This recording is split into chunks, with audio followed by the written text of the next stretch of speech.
I got you. All right. Oh, popcorn.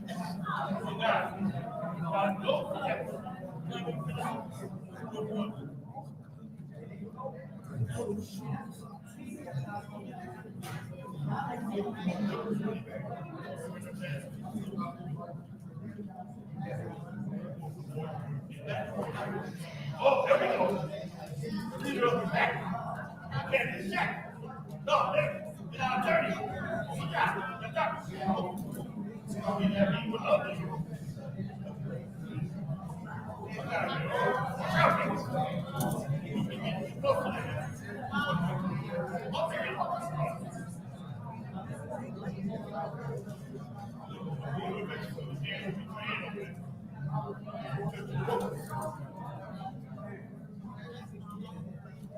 Go, Rick. Let's go.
Joanne, you got us. We the people.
The time is now 5:37, and I hereby call this special council meeting to order. Roll call, Madam Clerk.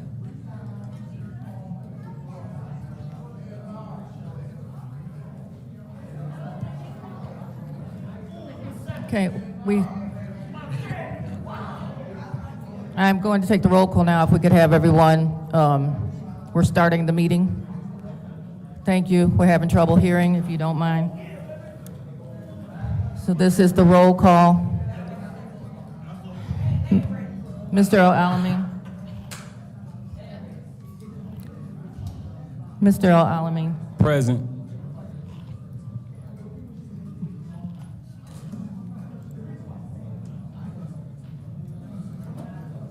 Dr. Lewis is not in. Ms. Priestley? Present.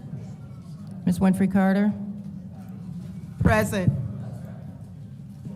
Ms. Burns is not in. Ms. Mashat? Present. Mr. Pfeiffer? Present. Mr. Jarrett? Present. You have 6 members present. We have 6 members present. Ms. Winfrey Carter, will you lead us in the Pledge of Allegiance?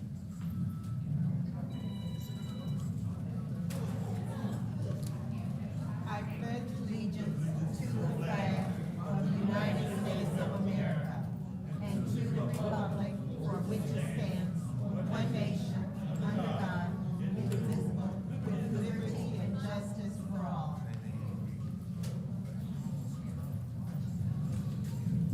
We'd like to take a moment to recognize anyone who has passed on. Is there anyone who would like to share? Madam Chair. Go ahead. I would like to do a moment of silence for the Perkins family in the loss of the patriarch of their family. Excuse me, I could not hear due to the disturbance. Could you please? Yes, I said I would like to have a moment of silence for the Perkins family in honor of the patriarch they lost. He just passed away. Thank you. Is there anyone else? Is there anyone else? Okay, I see, I believe, a member of the clergy here. Would you like to give us a blessing? I sure can. I don't know if you want me to, but I will. We will. Thank you. Yes. I would like everybody to please silence their phones per our council rules, and also if you are on the phone, please do not have it on right now. Thank you. Please join my heart and spirit in prayer. Loving and gracious God, you called us to a time such as this in this moment, God. Let us mend our hearts and let us comfort those who need comfort in this moment. But God, let us be uncomfortable to those who need to be uncomfortable, and let us flip tables when tables need to be flipped, God. But not let us just flip tables, God, but let us be discerning in ways that we can rebuild and come together as a community, because you have called, named, and ordained us for times such as these, God, because we know that this city is not in a cycle of death, but we are in a cycle of resurrection, God. So show us in this moment, God, and be with us. And God bless everyone in this room. And I pray this in the mighty name and the only name that I know how to pray in, and that is the Lord Jesus Christ. Amen. Amen. Thank you.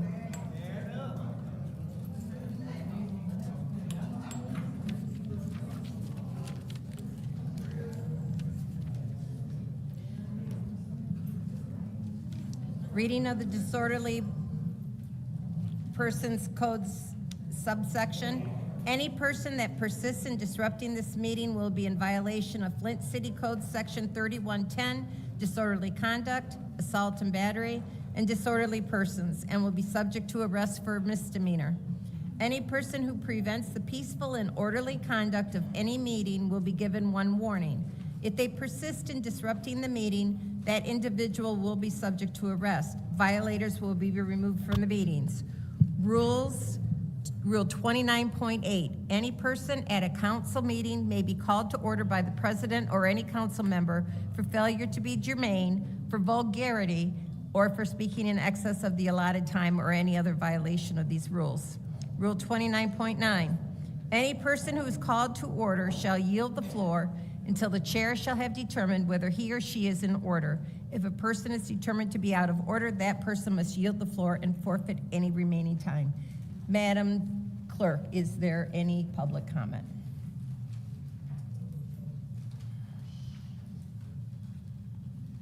First speaker is Renee Anderson.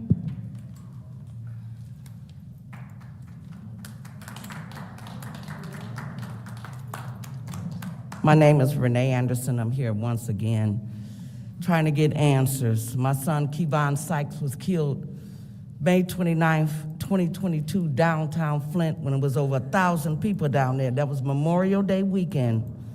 They found 100 bullet casings. Now, we ought to be thinking about that. 100 bullet casings?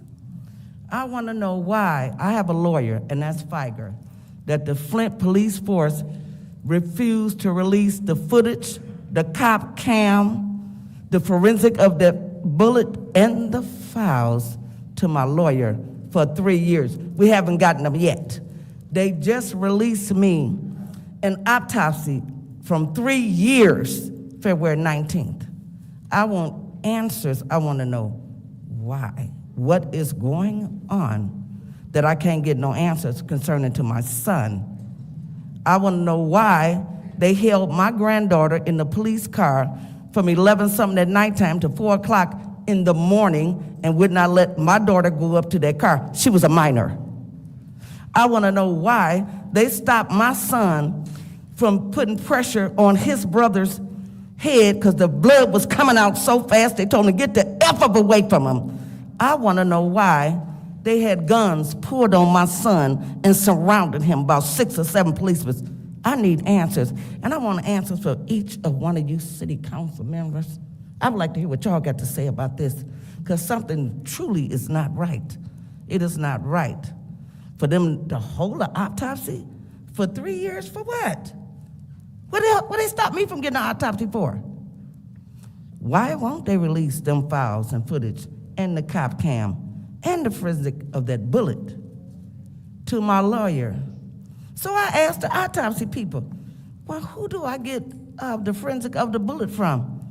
They said the Flint Police Department. I'm suing them for negligence about my son. That's what I'm suing, the Flint Police Force for negligence about my son. And they won't release anything. March 2025, we sent a letter to the Flint Sheriff Department to have my lawyers come in and let them see the files, let them see the footage. March 2025, this is June. We have not heard anything from the Sheriff Department yet. Now, I'm looking for some answers now. Somebody need to be telling me something. Tell me something, because like I told y'all last time, I will be the squeaky wheel to get the oil. I will be the squeaky wheel. My son not here no more. I am his voice. And I will be down here all the time about my baby until somebody give me some type of answers. Thank you.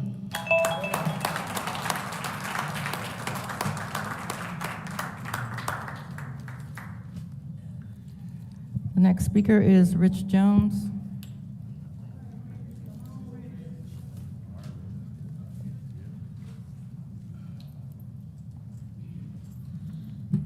How y'all doing today? Today I'm on a mission. I got caught up in a situation to where I put my name on the line as far as doing this Kids Life Matter March. I like to be a man to keep my word. So what I did is, because I promised every kid a free t-shirt. And what happened is I got more kids than I got people that's, willing to send $1 just to keep it 1,000. So what I did is I downscaled and eliminated the police escort so we could still march without a police escort. Just can't be in the street. And I was ordering an $800 tent because no matter what the weather gonna be, that tent is gonna be needed, whether it's gonna be hot or raining. Never can tell. So I eliminated those two things because the goal for as far as giving all those kids a free t-shirt is something that's gonna happen. Now, many missed opportunities have came up here because y'all wouldn't speak up or do the right thing. One of the things y'all are crying right now about not helping these people with roofs and stuff. Eric Mays died with 800 requests, legal requests, in his hand. That was in his hand before you spent a dime on any one of your nonprofits. But because the city don't stand behind people because of people, instead of standing with people because it's what's best for the people. Another situation that came about before the Harper funds was filled. You had a chance to stabilize your water fund and zero balances everybody water bills. Didn't stand with the people then. Had opportunities. I'm not gonna say any names, but one of y'all was telling my support people that I didn't know I was talking about. One of y'all was too good to even donate a tent. I'm keeping it 1,000. Just keeping it 1,000. Y'all gotta stop putting the wrong P first, personal, and do what's best for the people. And y'all can keep hating on me. Y'all gonna be hating on me once a month, because I love Flint, and I got a whole lot of ideas. I'm about to be going from park to park doing point of order all the tech. Capital U, capital T, Rich. capital L, hold on, capital. No, Rich, your time is up. You're done. 2 You're seconds. done. No. I treat Capital everybody T, the same, Rich. capital U, capital T, capital Rich L, Jones. capital L. Put That's his the pen in cash my- app. Thank you, miss. The next speaker is R.L. Mitchell.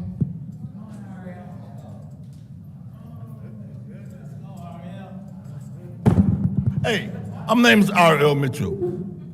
I almost say I'm here by the doctor's suggestion. I don't know where that come from. Yeah, I do know where that come from. Though, hanging out with the motorcycle club, treating me like prospect. And you know what? They say, you is a prospect, sir. From the Eagle Club over to this other, right on the corner where them kids gonna have that march at, where this Rick Jones talking about Saturday about them t-shirts. He got himself in the bind, and they want to report them kids like the Job Corps. About 28 of them down there right now. They came homeless, but the state stepped in because Miss Neely gonna make sure they ain't coming homeless. That's what the mayor's wife, if you don't know who Miss Neely is, from Lansing. If not, then let them kids speak for themselves. Enough speaking for them now. But what I say, now listen, I'm here to talk on this budget situation. To you, Miss Judy, to the 9th Ward councilman, the dark guy, the darkie over there. I can't get his name right because I get, man, you know what, when you first came on, it's that woman was sitting in your seat, she's a school teacher. My daddy had just bit the dust, died. My mama went about a year before him. He was 96, my mama was. My daddy was, my mama was 91. But anyway, I put them in the ground, Tammy, and she put my daddy house on the market, and they were trying to sell it.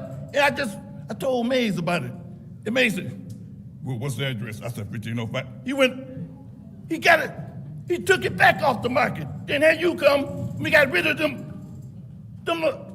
She said, I don't like the way, my students don't like the way them peoples down in City Hall talk. But that girl she talked like Rick Jones. She talked like she said the wrong thing. Them kids got to help their own ideas. But I want you to know, on June the 18th, that's when school's out. They said, I got a letter in the mailbox that I got my phone number is 280-2356. That number is 67 years old and it's still in my daddy and mama house. Michigan Bell put it in there.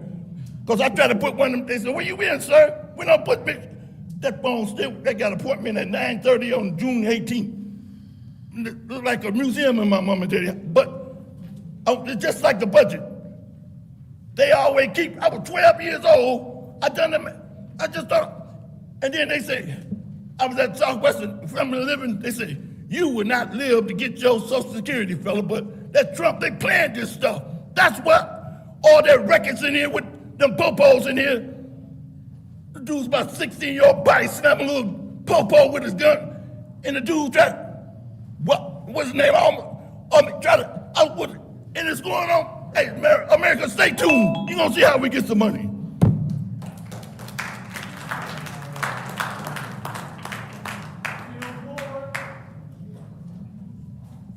The next speaker is Tanya Jones.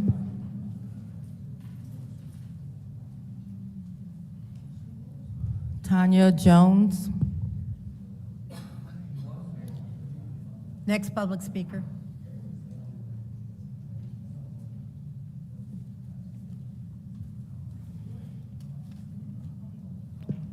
Next speaker is Reverend Matthew Hogue Smith.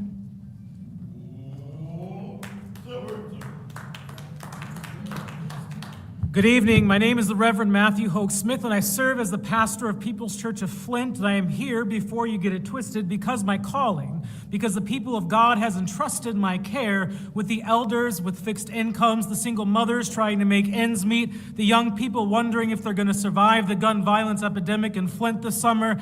And I watched the mayor's recent press conference with great interest, and I'll admit some concern. And I must also be honest, some of us now have some concerns about the concerned pastors, because while their witness was necessary in past seasons, there's a new generation of clergy rising in Flint, and we've been anointed for such a time as this, and we must say that we don't want their seats, but we demand a place at the table.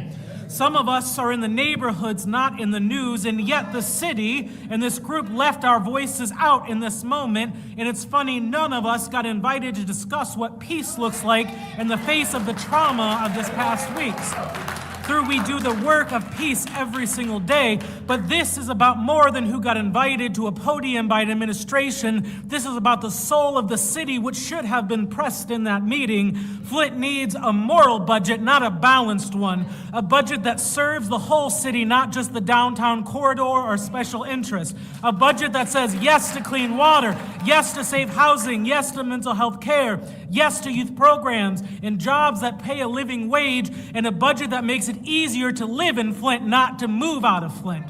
And I'm here not to take sides in y'all's political fights. I'm not here to tear down elders who worked, paved the way, but I'm here to say a new wave of clergy is rising, and we won't be silent. We are called for this moment. We are here, and we call on this entire council and this administration to govern for all of Flint, not just the loudest voices or the best connected pulpits. And if we get taken over by the state again, it's not because we have no willingness to govern.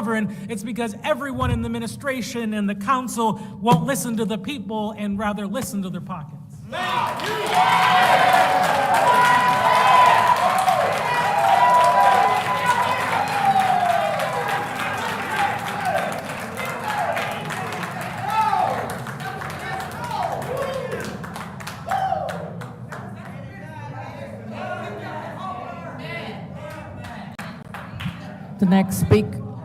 The next speaker is Wantoise Davis.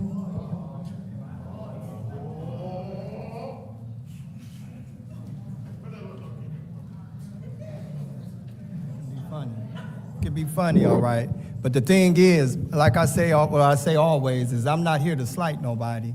But what I want to say is this. City council job is budgetary processing. And when we come through this door, there should have been a budget that city council put together so that we could have perused and vetted ourselves. But you guys have not conducted a budget. You claim, Tanya Burns, on the news that you just got the line items on the budget. You guys been had the budget. That's how you was able to say that you was $4 million in debt. You been had the budget. Or you at least had some budget to be in order to take some things out, put some things in, you know, fashion a budget so that the residents can be able to see the budget and say, this is the budget that we want because the services that has been paid for us. I know how city council work. I'm the former vice president of city council. I done sat in budgetary processes meetings. And it is your job to do a budget. But you guys spend so much time, each and every one of you spend so much time arguing over a budget, talking about it may get an emergency manager under what public act? Under what public act? Public Act 4, Public Act 436, or they're gonna make another public act?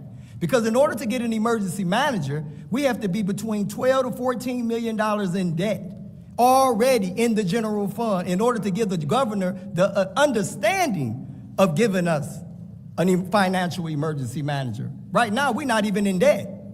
Now, if this budget passed, any budget passed, because I'm not here to support no budget, but the budget I am here to support is a budget that is beneficial for the people. That's the budget I'm here to support.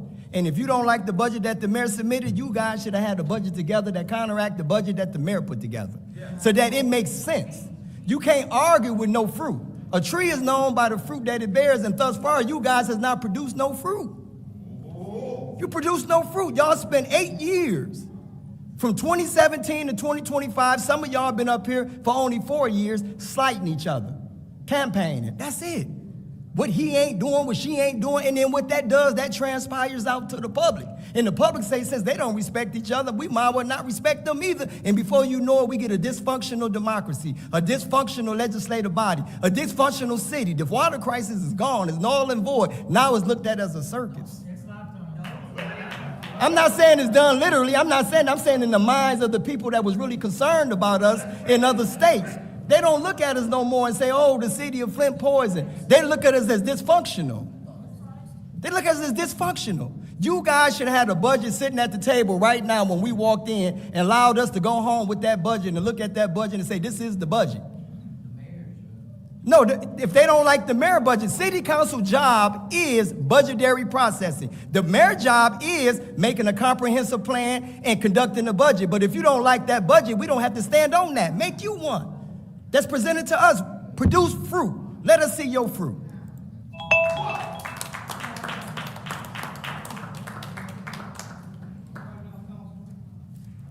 The next speaker is Sherry Smith McFadden.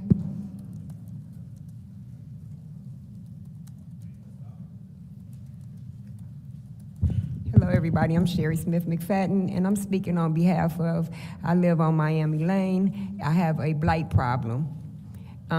They cut the field right there by the big park of Kniff and Miami. We have a big, beautiful park right there. They cut the field at the corner, but we have a house that's burnt up, been burnt up. They burnt it up while me and my husband was in the house one night, almost caught our house on fire, and everybody has been constantly dumping. It's a very bad blight problem. If one of the kids in the neighborhood was to get hurt, it would be very bad, because I have brought it up several times to a couple of people, and I'm just trying to get the house boarded up or tore down. It's bad. It's a corner house. It's right across the street from the park. You can't miss it. And the second thing I want to speak on is a lot of us come down here to learn about city council and what goes on down here. The main thing I have a problem with is I had to ask for a sheet that tells us the dates. They used to be back there. They're not there. They're not downstairs. You just have one over the elevator. How would anybody know what's the dates to come down here if they can't get a paper? RL. I just want to know, like, the simple questions is, can somebody help me get the house boarded up or tore down? Because it's blight everywhere over there. And the second thing I want to know is for all the newcomers coming on, like how when me and my husband first started down here, how can they get a paper to know what days that you actually have a city council meeting on? Because it's only one, and it's over the elevator. You know, it's a lot of people that don't look over the elevator right there to see what's going on. Just a simple question, that's all I wanted to know is, can y'all please put papers out so everybody can actually know? Because I had to ask for one last week.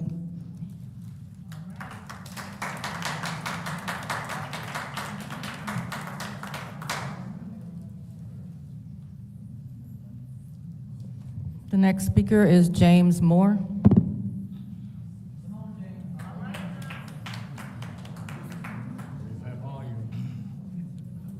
James Moore, 2nd Ward. I hope you all can hear me. I've been getting a lot of telephone calls locally saying that what we're doing will not make a difference. I just want to say back out to those callers, they once said that Jim Crow was a rule. Then they came back and said Jim Crow is the law. Well, Jim Crow got changed, and it was because people stood up to it, and they got tired of buying from the back of the restaurant. with their money. They got tired of saying white schools and colored schools. They got tired of sitting at the back of the bus. That was Jim Crow. Well, we're tired of y'all trying to bring Jim Crow into Flint. Jim Crow is in the past. I don't even know if he still got a place to live.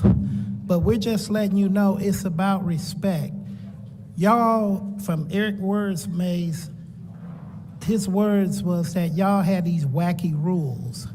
These wacky rules that we used to could, if you got put out on your first and your second warning, you could stand in the hallway.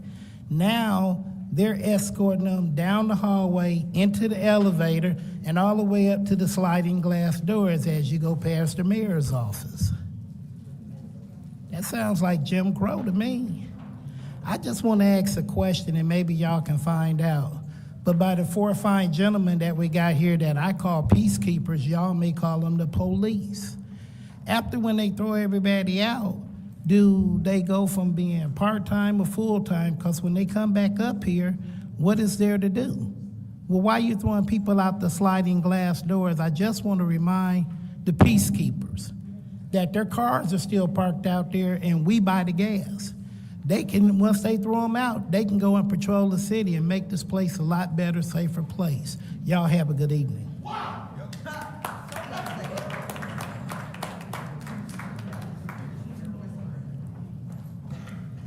The next speaker is Stanley Wood.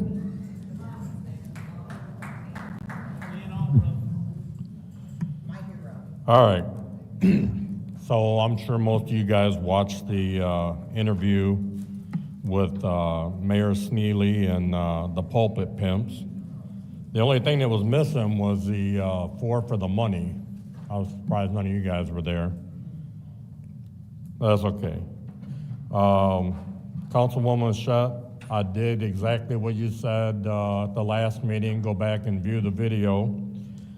And the video says you lied. You were out of your seat. You were on the phone. Not only is there plenty of proof, I got proof on my phone when you tried to get them to remove me away from you. So, that being said, your credibility is horrible right now, and it looks like you need to see a doctor because you got a bad case of diabetes. So, as I try to get myself more acclimated to what's going on around here, I downloaded a copy of the charter. I want to know how this city is run. And just in 2 days of going over the charter, I've come up with 6 charter violations that I can see right now, plain as day, okay? One of them is involving Councilwoman Priestley, Councilwoman Mouchette, and Councilman Jarrett. And that is that you guys haven't assigned somebody to the E&A board yet. I know 2 of you probably have an agenda for that because without the E&A board being able to meet, obviously they can't take action. So if you don't assign somebody to them, they can't do anything. They finally had a meeting last night. Their last meeting before that was in February. Let that sink in, February, okay?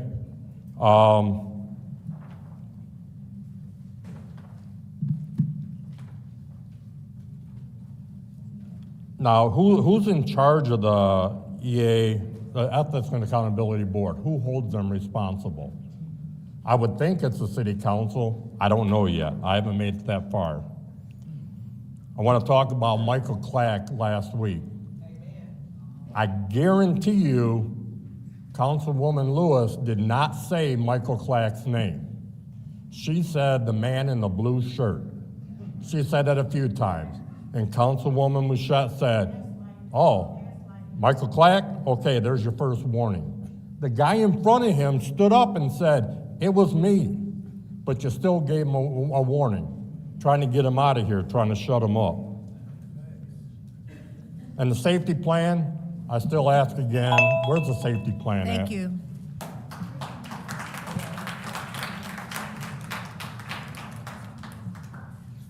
The next speaker is Taylor Sampson.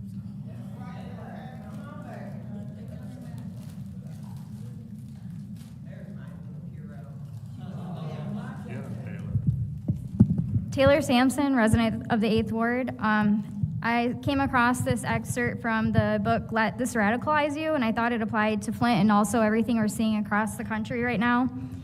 This chapter is titled, They Will Call You Violent.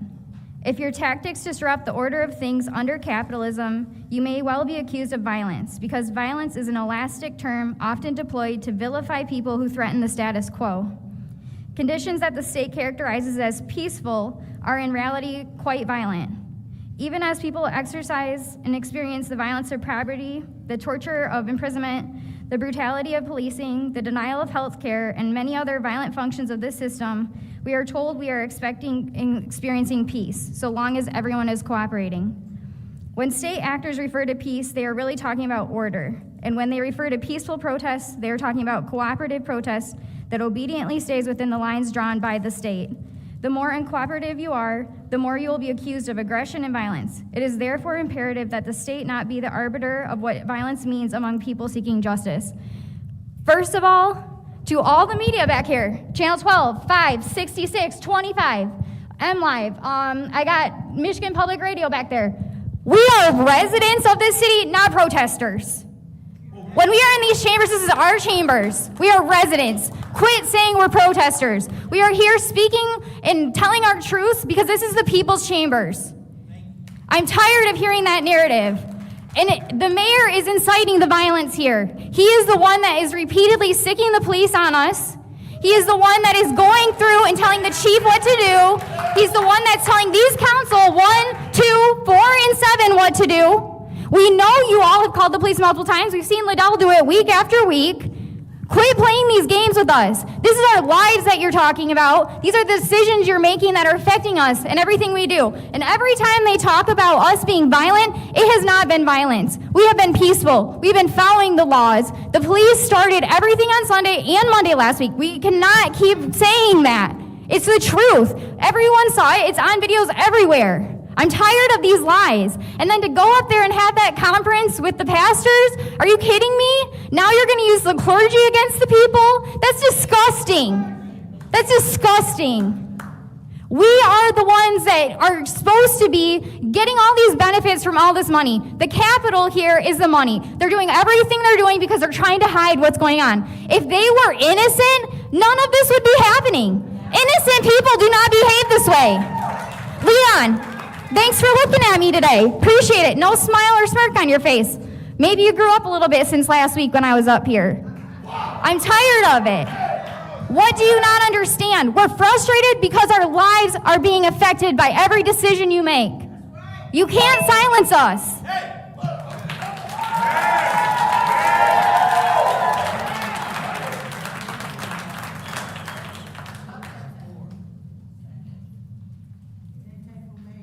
The next speaker is Arthur Woodson.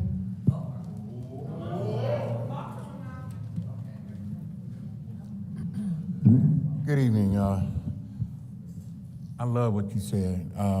Flipping tables, that caught my attention right there. Let's talk about the Matthew, what is it? Matthew 4:8. Matthew 4:8, what I saw yesterday at the press conference. I saw the devil tempting the Jesus, representatives of Jesus, the pastors, to go up in the mountain. And what the devil told Jesus was, I will give you the kingdoms of this world if you bow down and worship me. Chris Martin and Pettigrew are some bootlickers. At this press conference, you want to say that you're talking about unity, but the first thing that exits your mouth is we need them to vote on the youth resolution because Chris Martin gets to line his pockets, because Chris Martin is part of it. It's sad that we have Judas that's going to end up planting their 30 pieces of silver under the willow tree that Judy planted.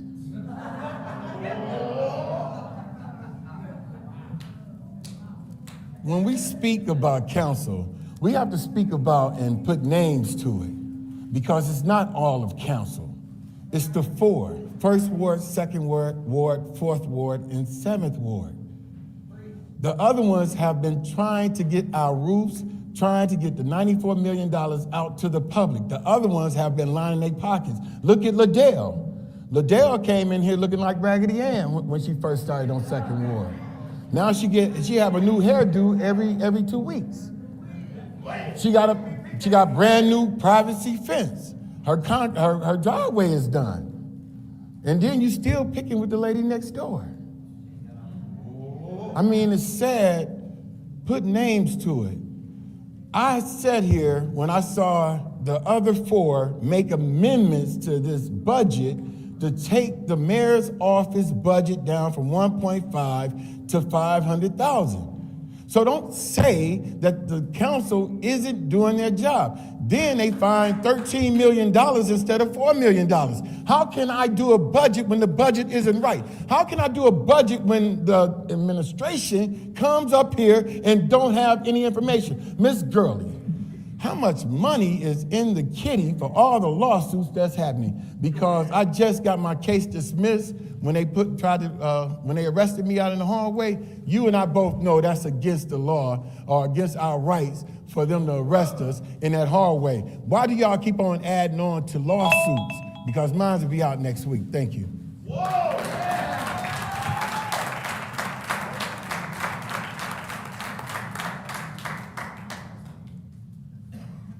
The next speaker is Mari Kopeny.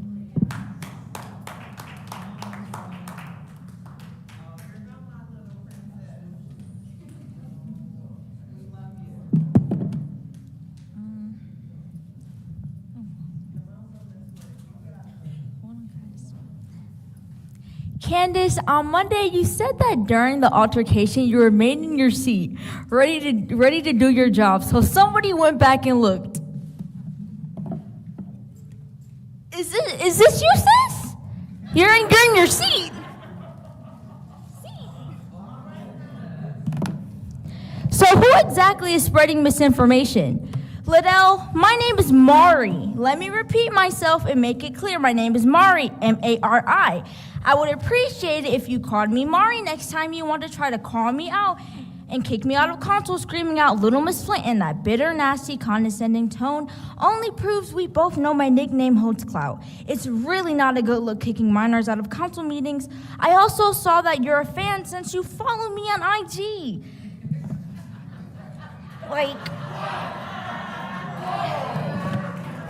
Y'all have this obsession with saying people are trying to cause chaos for likes and views on social media. I have always used social media to spread awareness about what happens to the residents of Flint about the residents of Flint that are dealing with, and I have zero plans to stop it. But let's make this clear. I am not the kid that's going to stay in a child's place and respect my leadership when y'all clearly have zero respect for me. I will meet you with this exact same energy you give me. And this is the same exact way the residents of Flint feel. You love to antagonize us and speak down on us like children, but the minute we call you out and give you back the same energy, you weaponize the police against the people. We barely have enough police on the streets to handle real crimes, but you continue to waste resources by having 4 to 6 officers in the chamber for every single meeting. Why not move some of those officers outside to do community engagement or cover calls from the people? Today it took Flint over 2.5 hours to respond after getting a call for a missing 15-year-old potentially being held hostage. Thankfully, we were able to call U of M police and got officers on scene within 5 minutes. How can you say council leadership is committed to the residents of Flint when you continue to sit up there and ignore the residents' concerns?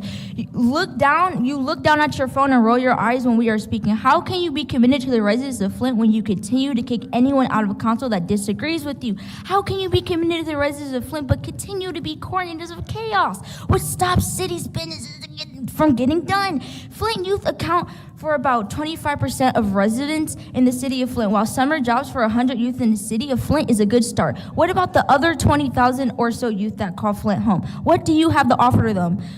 We all know that these summer jobs won't do anything to stop the crime in Flint. Those calling the unity have yet to step outside of their own churches to speak to the youth to find out what the problem is. We need so much more than summer jobs and leadership that seems clueless on how to actually help. So once again, please, please, please, please get your SHIT together. Thank you.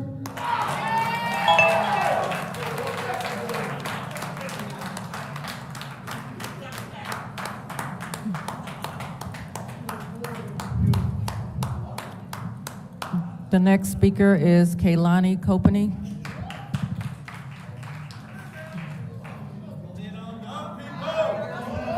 My name is Keelani Copany. I am 12 years old and Mari's little sister. Monday was my very first council meeting, and after seeing how most of you behave like children, I am going to go over some of the main rules we learned way back in elementary school.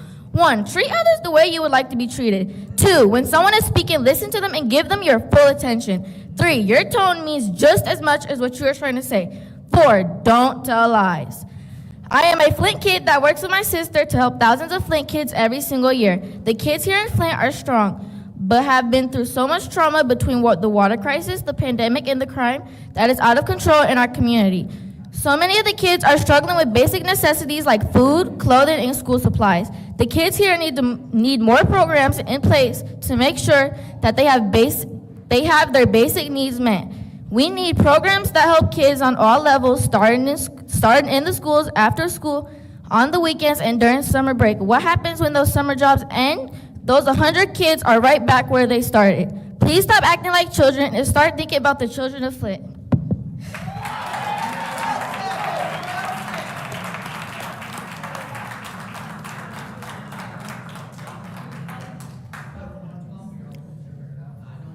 The next speaker is Lottie Durrett.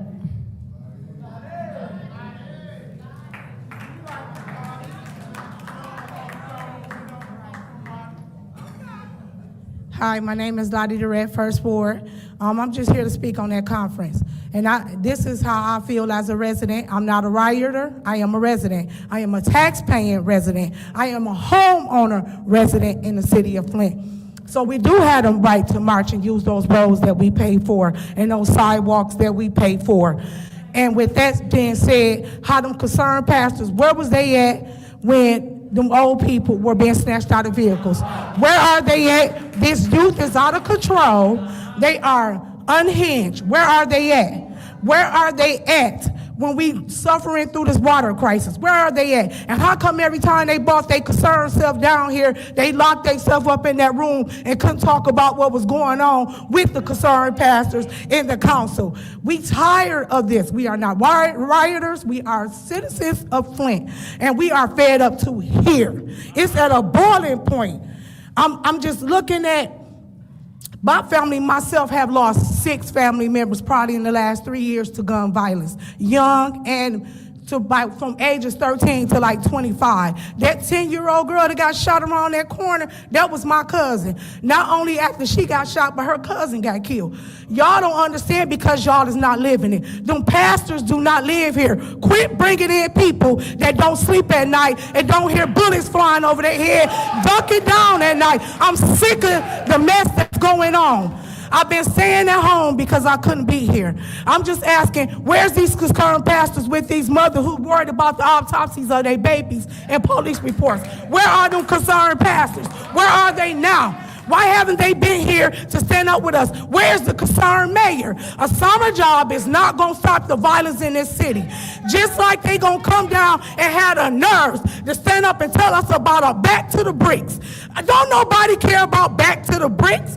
I deserve to sleep at night and have these little ruffians put in bed by 9 and 10 o'clock, whatever you have downtown, doing back to the bricks. Why ain't that for the city, period? You got these little hooligans running around in masks, pull them over. They act like they scared of the youth. They're gonna go after the weak, which is the senior citizens, and let these little punks run them down and hide them in corners. They running around here ruthless. If you gonna be all aggressive, I'm with it. When you see them walking around with a mask on, pull them over, hitch them up, jerk them by the collar. Because I'm sick, I can't sleep at night. Do you understand what I'm saying? Put some lights out. That's right, because it's dark in our neighborhoods. I'm just sick of all that's going on. I don't care about your budget. We in the same crappy mess that the state left us in. We don't care if the state take over. We already in a dire situation. We already on our knuckles. They already bleeding. We don't care. I'm telling y'all, I would rather see the city burn before that budget get passed.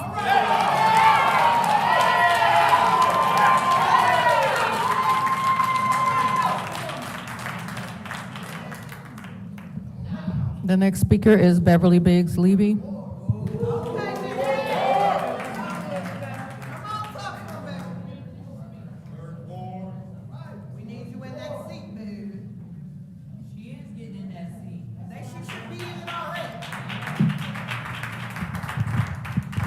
My name is Beverly Biggs Levy. I am running for the 3rd Ward. I'm not doing a write-in. But my thing is that you got 1st Ward, 2nd Ward, 4th Ward, 7th Ward. All of you lie. Then you want to do a write-in person. If I'm not mistaken, Jared, didn't I show you this picture, you and Leon, about Saginaw and Philadelphia? Why Miss Write-in say she cleaned that up? No, she didn't. Mr. Brown cleaned that up. And I spoke to him. He went and swept up the glass, and the land bank did the wood. She ain't cleaned up nothing. So if you get another person in that 3rd Ward seat, back here, she's gonna be a liar just like you are. We need to stop this lying and get on board. The balance of the budget, it ain't no budget. It ain't balanced. And you four know it ain't balanced. Judy, you say you finance, and you hadn't looked at the paperwork in 4 months. Ain't nothing finance about you. You a liar. At all. You guys gonna have to wake up, smell the coffee, because it's stinking, and I don't drink coffee. We got these preachers, you call it preachers out. Where is the preachers when we need them? I remember a time when we had Metropolitan Pastor Porter, you had Bishop Otis Floyd, you had Granville Smith, you had Foss Avenue, Aldrich. They would have came up here and turned this council out. You know it, we know it. And if you ain't lived long enough, you don't know it. But if you ain't lived here long enough, you don't know it. There's never would have been a time that this stuff that's going on right here, pulling people out of their cars, almost ran his foot over, he ain't even right. I have to take him to a psychiatrist. I ain't never had to take my husband to a doctor, psychiatrist, or anything. Now he's saying everybody. But you guys can hold your head down and don't look up because I don't know what I want to say about you. Your souls are no good. And like I said, Leon, I'm sorry for your grandmother. I pray for your family. But you know what? I pray for all you sick for. All 4 of you are sick. And I ain't ashamed to say it. But God bless all of y'all. And you're going to wake up one day. Have a blessed day.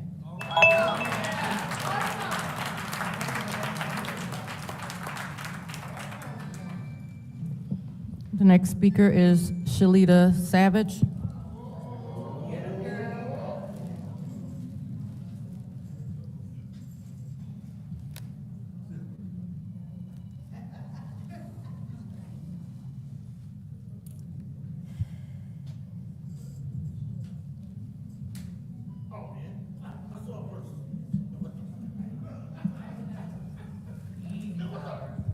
How y'all doing? Last time y'all seen me, my name is Shalita Janae Savage. I am part of the 3rd Ward.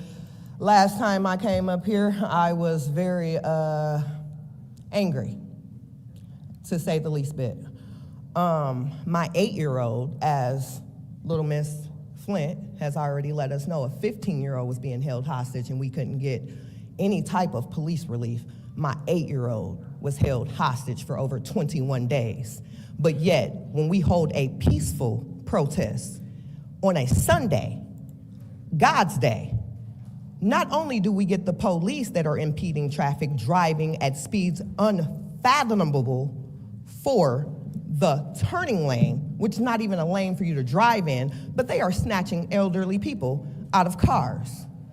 Not only that, but a friend of mine that I know very well because he likes to cuddle at night, he's a police officer, a peace officer, that received a phone call from Miss Candace that said that we had multiple guns up here and we were threatening her during the chambers of Monday. I would like to know who had a gun, and all the people that were recording, could anybody please send me the footage of anybody that was up here in these chambers of concerned residents of Flint, Michigan, about where our money and grant money is going and about how we are living in this city. Where anybody pull a gun at? I've seen several residents get assaulted by officers. I've seen council members inciting the police to come and start a riot. I've seen multiple people trying to calm me down after someone up there allegedly said that I was being, what is the word that they use? I can't even think right now. Disorderly. But how am I being disorderly when an officer, a peace officer of your chambers walked up to a resident and asked the resident, you know her better than me, can you help me get her out of here? And the moment that he got me calm is the moment that y'all, Flint police, y'all thugs, y'all gang for Neely and the minions, 1st, 2nd, 4th, 7th Ward, call the police and think that we gonna stand down? No, we gonna stand up, and we are ready for whatever it is, because you guys have had us in survival mode too long, and enough is enough. We don't have schools. We don't have grocery stores. Our roads feel like worse than roller coasters riding down them. You need shock struts and everything else. We can't get the police to come for a killdozer coming up Dork Highway all the way to DuPont and taking out 2 buildings. But yet, we got 50 police officers ready because the circus decided to call her minions and have a whole act in the chambers. Y'all have a good one.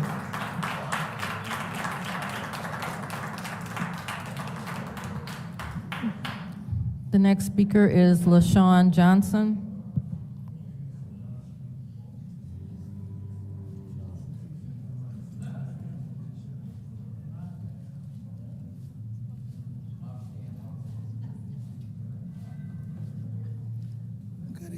Good evening. My name is LaShawn Johnson, and I am a write-in candidate for the Flint 3rd Ward. At our campaign kickoff last night, something became very clear. People in the 3rd Ward are ready for a change, and that change starts with value. So over the next few weeks, I will be talking about 3 values that can guide my campaign, my life: service, integrity, and community. Tonight, I just want to speak briefly about what those values mean to me and what they can mean for Flint. Service means showing up, not just talking. I have driven buses in the city of Flint. Please respect each individual public's time to speak. Go ahead. I have been driving buses in the city, clean up light, knock on doors, and help our seniors. I serve because I care. It's that simple. Integrity means doing what's right even when no one's watching. It means putting people over politics and standing up when it counts, and even if you're standing alone.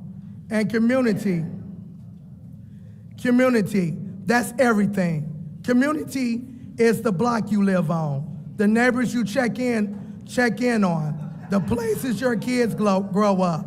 In the 3rd Ward, we know how to look out for each other. We have to. These values are just not words to me, they're a way of life. They are what I bring to the City Hall if I can earn your trust and vote. Next time I'll talk more about service, what it means to lead by doing. But tonight, I want to end with, I did call Land Bank. I called Land Bank and stayed on Land Bank about Philadelphia and Saginaw. I talked to Land Bank Mike about boarding up the building that was on the corner of Saginaw and Philadelphia. Not only that, I've did several cleanups in the area. One on Philadelphia, a resident called and asked me there was blight behind her house that people had threw cow manure, shingles, rocks. I came in, got it done. No problem, me and my family, not a crew. We also cut grass in the community. Anything that the residents is calling for me to do, I am happy to assist you at no stops. So if you have any problems in your area, in the 3rd Ward, anywhere, you can contact me at any given point in time and I will help you get the job done. Let's put Flint first.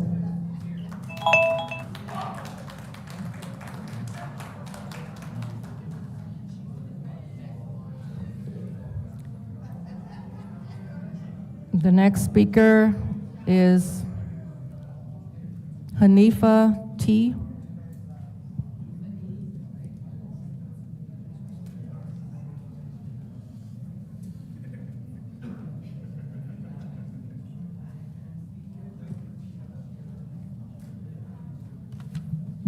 Good evening, my name is Hanifa Elamine. I don't know if I want to speak in this. Speak closer to the mic. Can you all hear me? I don't want to put my mouth to this thing. I just want to say, I think. Pause your time. Please speak into the mic. You're facing the audience and you are addressing us and not them. So I thank all of the speakers that came up here. I'm talking about you younger ones who got the elders back. Really appreciate you all. I thank you very much. And Judy, you know, see, well, just you and how y'all act sometime up there. You know, you got to understand about power. See, I see y'all losing power, you know, because if you wasn't, you wouldn't been exercising, you wouldn't be exerting it. You know what I'm saying? You wouldn't be telling me how I can speak and who I gotta face and how I gotta look. You know what I'm saying? If I want to turn around and say thank you to the young people who have my back, you know, I thank them. You don't have my back. You know what I'm saying? You don't have my back. And the reason why I said that is because I have a story of one time I was at a store and a guy came up to me. He needed to vent, you know, and he said something so powerful to me. He said, if somebody came up here right now and I told you to go into the store, get out of the way, I got your back. I got your back. You know what I'm saying? And I thought about that, you know, from that Sunday to see Mr. Levy get pulled out the car. You know what I'm saying? For them, my grandchildren crying, you know, scared to death. You know what I'm saying? But I'll just say thank you. Thank you all. Young people, thank you. Mari, thank you. You know what I'm saying? Thank you. You know, that's all I got to say.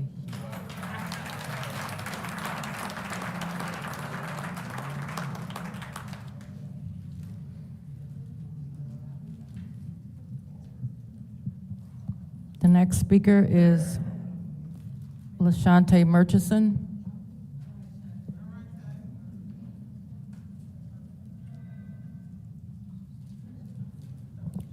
LaShante Murchison.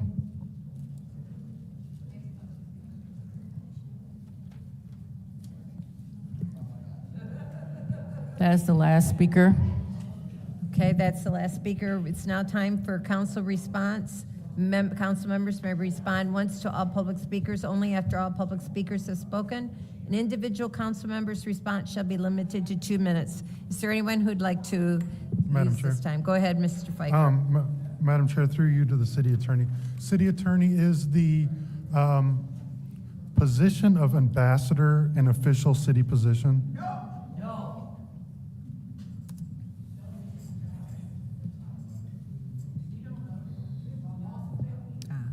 Can you hear me? You can hear me? Yeah. Okay. So the third ward ambassador is not a commissioned position out of the charter. So it's not an official position? The Third Ward ambassador does not have an official position with the city. So it's not an appointed position? Like, I'm just trying to get clarification, because if the Third Ward, I'm gonna do air quotes, ambassador is continuing to use city resources to campaign, that's against a charter.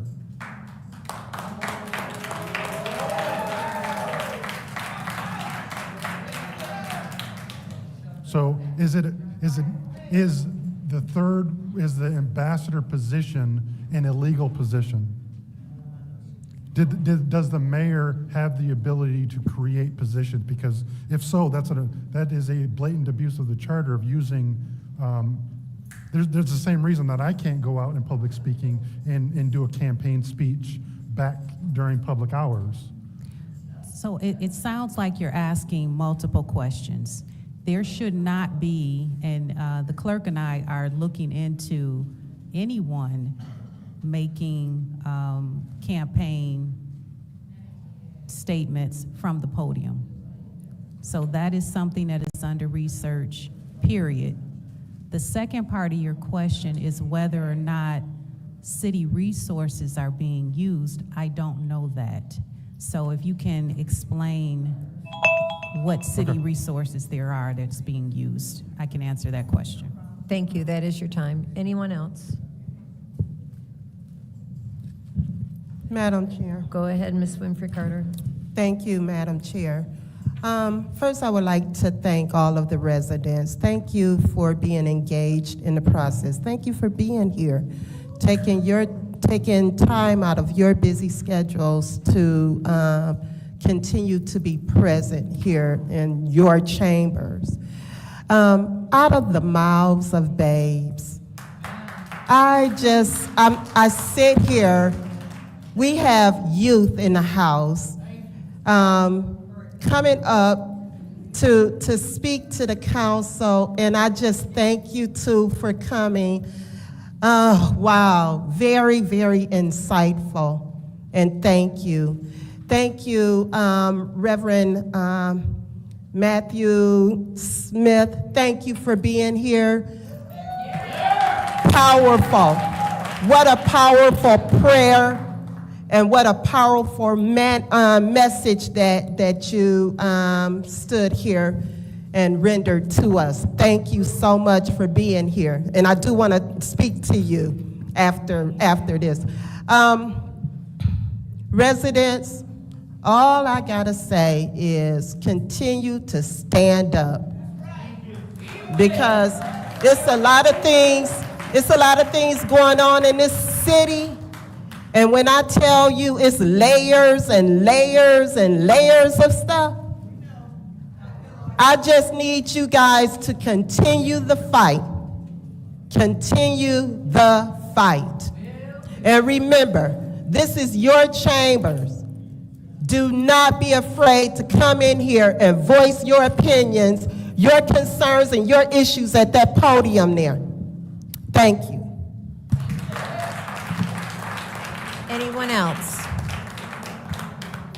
Anyone else? Madam Chair. Go ahead, Ms. Burns. Thank you. I want to say thank you to each and every one of you for coming here, and I owe it to you to pay attention when you step to the podium and speak. That's the least we should all be giving you.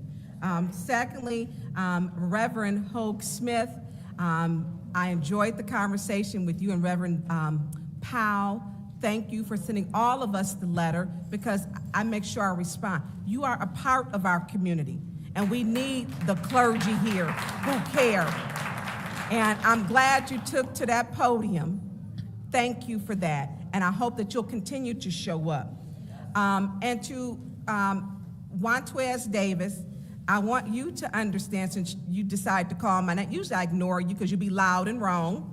I do want to state that we had different budgets. One was 4.2, One was with the negative, a deficit. The other one was 13.4. We don't have the ability, and if you read in the charter, we don't direct the CFO and the deputy CFO. We can't go to their office and direct to tell them to give us the documents. When we got here tonight, because you simply don't know, you loud and wrong, we just got, get him in order. We just got. Mr. Davis, please.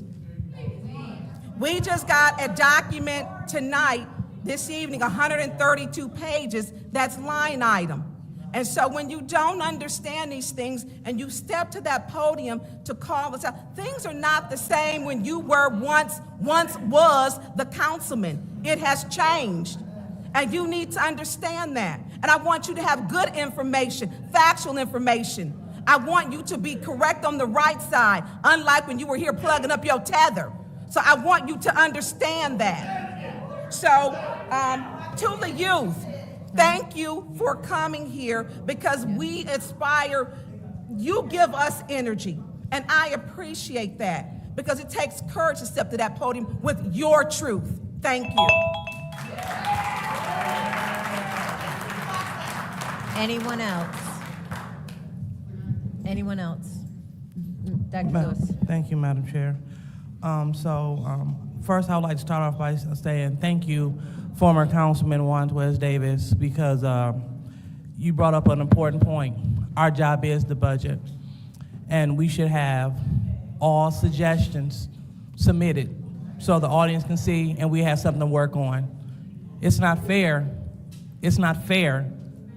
to say that we have an issue with the budget and not have appropriate recommendations. So I definitely understand that. So thanks for highlighting that because it's one of the three things that we have to do. The first thing is our budgets, ordinances, and advocating for residents. So those are the three things that we are commissioned to do. So hopefully tonight we'll be able to fulfill that part. Next, Ms. Lloyd, Ward 2 is my district, so I never heard of this issue. So I will be sure to look into it. Next, Mr. Wood. Thank you so much for being engaged and taking the time to take a look at the charter. It's important for us to follow the charter and the rules. So continue to call out where you see gaps. That's your job. That's our job to uphold it. Thank you for that. And then you also spoke about the public safety plan. You can feel free to reach out to me and I'll provide that for you, okay? And then we also have Ms. Levy. I understand that you are a candidate for the seat, so I will encourage you to submit your changes because if this is going to be your future seat, we encourage you to get involved in the process because this is the process. So again, and thank you, Mr. Woodson, for continuing to point out my driveway, my fence, and everything else. That's very stalkerific, but that's what you do. So thank you so much, Madam Chair. Thank you. Anyone else? Madam Yes, Chair, go ahead, Ms. Machado. yeah, I would like to once again reiterate, when y'all pull up the video, instead of trying to find still photos that work for your narrative, I have no reason to call the police. The police were already here. You even showed a picture that testified against what you were saying. The police were already fully in front of me on that picture. So, like I said, didn't call them, didn't have a reason to call them. If I wanted to call them, and I did call them, I would say I called them. I had no reason to call them because they were already here. Another thing, I want to highlight the fact that earlier today we had an opportunity to go to the chamber luncheon. And there was a contest that happened there where several entrepreneurs, local entrepreneurs, received funding for some of the work that they're doing here in Flint. So congratulations to Mr. Roy Stevens, because I believe he was the winner of the $5,000 reward so that he could continue providing safe, healthy food choices and continue teaching youth how to garden and do things that will continue to give them access to healthy food options. And finally, you tell that officer that said I said that to come forward. No problem then. We'll be all good. Because like I said, no reason to call the police. They were already here. And when you all are ready, this is not a back and forth. And when you all are ready to watch that full video, post that full video online, then we can have a conversation. But until then, as I said, I did not call the police, had no reason to. When all of that stuff happened, I was sitting in my seat. Sitting right in my seat. So, all you have to do is look at the video. It doesn't matter. And Madam Chair. Yes. What are we doing? You don't hear all these people yelling out? Pardon? You don't hear all these people yelling out? I am. I was just going to address it when you said, Madam Chair. Number one, ma'am in the front row, you cannot hold that like that. You must take it off or you must go in the back. That's per resolution that we passed. Okay? And number two, please be respectful. I'm going to start giving out warnings shortly if you guys cannot be respectful of our time and of our addressing your concerns. Go ahead, you've got 7 seconds. Well, I had 20 when I said. Oh, Madam okay, Chair. go ahead and go back to 22. Go back to 22.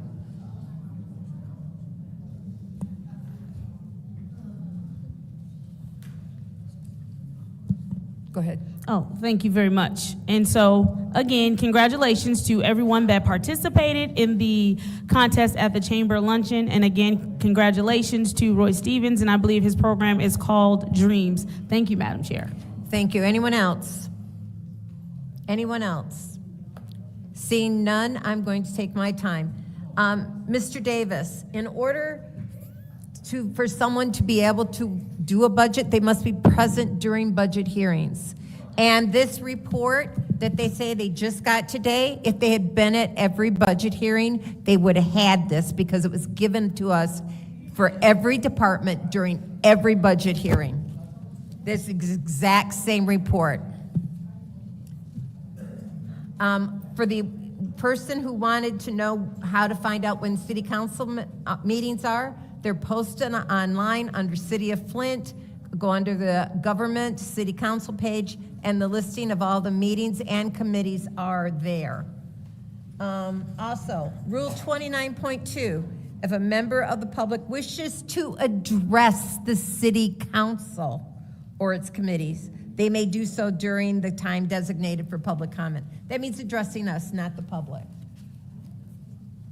I think that's everything I needed to say. So going on to that ends that. We now have a 30-minute meeting presentation by our Finance Department Chair, Philip Moore.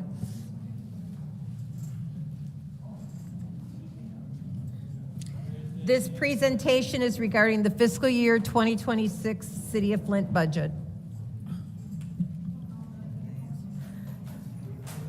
Madam Chair, is this different than the original one that he gave?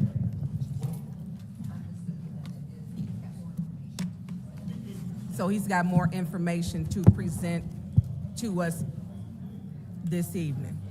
Okay. This presentation was after a request by myself, our city clerk, our city attorney. So this wasn't at the budget hearings? This presentation was not at the budget hearings. Okay, just want to make that clear. This is an explanation.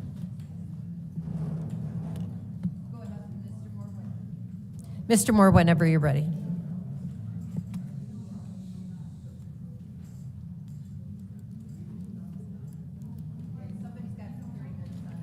Computer, right? Okay.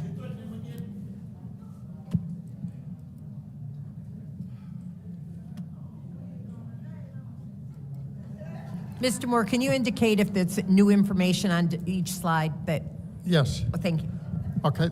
The first slide shows the requested budgets from prior years, for the last 7 years, of revenues and expenditures. The blue line shows the revenues forecast, and the orange line shows the appropriations or expenditures that were forecast. And as you'll see that over the last 7 years, the revenues have always been less than the expenditures, and that's because of the way the city budgets their personnel costs. They assume that they budget for all the employees to be there from first day to the last day, and we know that's not going to be the case. We budget for 600 positions, and we have about 515 employees. That results in a savings to the city. And you'll notice that the last couple of years, we've had, which reduced the gap. We're trying to make it a little bit smaller. There are some issues that when you prepare a budget, you base the budget on what information you know at the time. The budget was submitted on March 3rd, and there was a lot of information that we know today that we did not know on March 3rd because it just wasn't available. For example, in March 3rd, we did not know if we're going to have a new contract with the district court or if we're just going to let it lapse. Since that time, it has been decided that we let the district court. Point of order. Can we get a copy? Because we're just getting this, and that screen's going to change. So if I'll email it to Devon. yeah, we can have a printed copy because we're just getting it. I know the district court was, excuse me. Well, through you, the chair, I'm not done. Point of order. Thank you. No, hold on. Point of order. I don't want to email. I need a written copy because that 700,000 that just showed up. So if I can get, it's a budget item you could cut. So we can get a. That was written also copy. on his list that was sent to us. I just got that one last week. Right. This has. Can we get a written a copy? Yep. Go ahead. We'll get it printed off. Yeah, we'll Thank you. We'll get your copy. The first column there shows the savings, and then the second column shows the cumulative savings. The second thing is when we've submitted the budget, we had applied for 2 grants, but we did not know if we were going to receive those 2 grants. Since then, we have received word that we are indeed going to receive both of those grants. What's your, I didn't hear, did you say point of information? Request for information. Okay, go ahead. Through you to the speaker. Can you state again what those 2 columns represent? Okay, the first column is the savings for each item. Did you say the savings The for savings. each item? Okay. And the second column is a cumulative total of everything. Cumulative total of everything. Right. Okay, so it's the 700 plus the 1750 is the 2,450 plus the 15, the 1.5 is the 3950, and then plus the 5. That's how it is. Okay, go ahead. Okay, we have received both of those grants, so we're going to be receiving $1.7 million of additional revenue from grants that we had hoped to have, but we didn't know when we prepared the budget. When we prepare the budget, we try to use from information that we know, not from our best guess or we use for our best guess, but things that we don't know about, we don't include. And the grant wasn't included in the revenue. Next, reviewing the income tax revenue for this fiscal year, we've collected $1.5 million as of the end of May, more than we had budgeted for fiscal year 25. Knowing that, we would revise our numbers for FY 26 to reflect that. We're likely to receive at least that next year. We're also going to be receiving an additional $500,000 in the month of June. Next, we've been working with the state of Michigan to have them take over our administration of the income tax. The first step of that has been trying to get our data to work with their data, and they have made that work. They've also have identified a number of taxpayers that live in the city of Flint, pay the state of Michigan income tax, but did not pay their city income tax. The state is estimating that we could collect an additional $2.2 million from the people that haven't paid. Starting next week, the state's going to be sending letters out to those taxpayers to start collecting the collection process, so we will receive some of the money for that.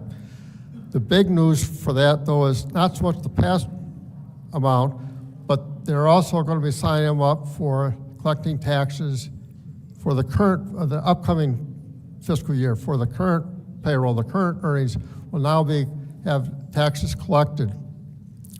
I only put in a $500,000, but I am sure that's a low estimate. There's, once they start collecting taxes, that's likely to be well above that next year. Plus, we're likely to collect most of the past due.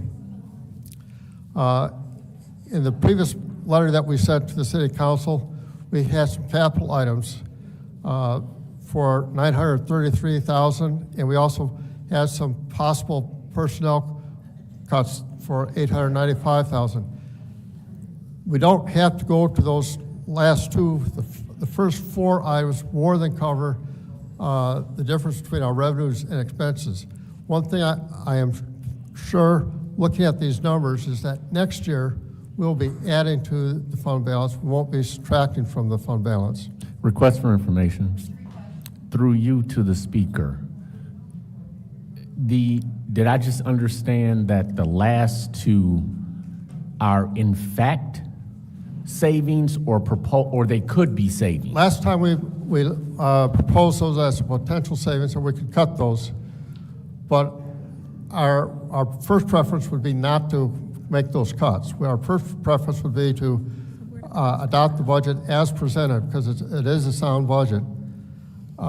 If you cut, you don't need those two items if you want to have a budget that adds to the fund balance.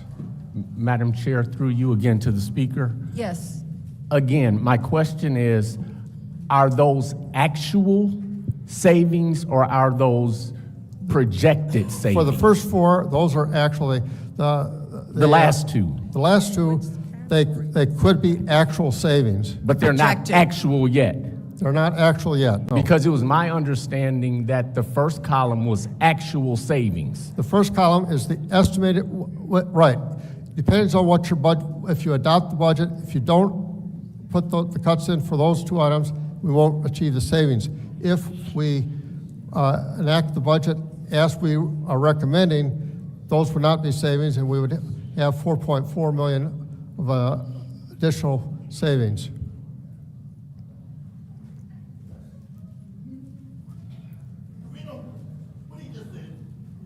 Okay. The last. Mr.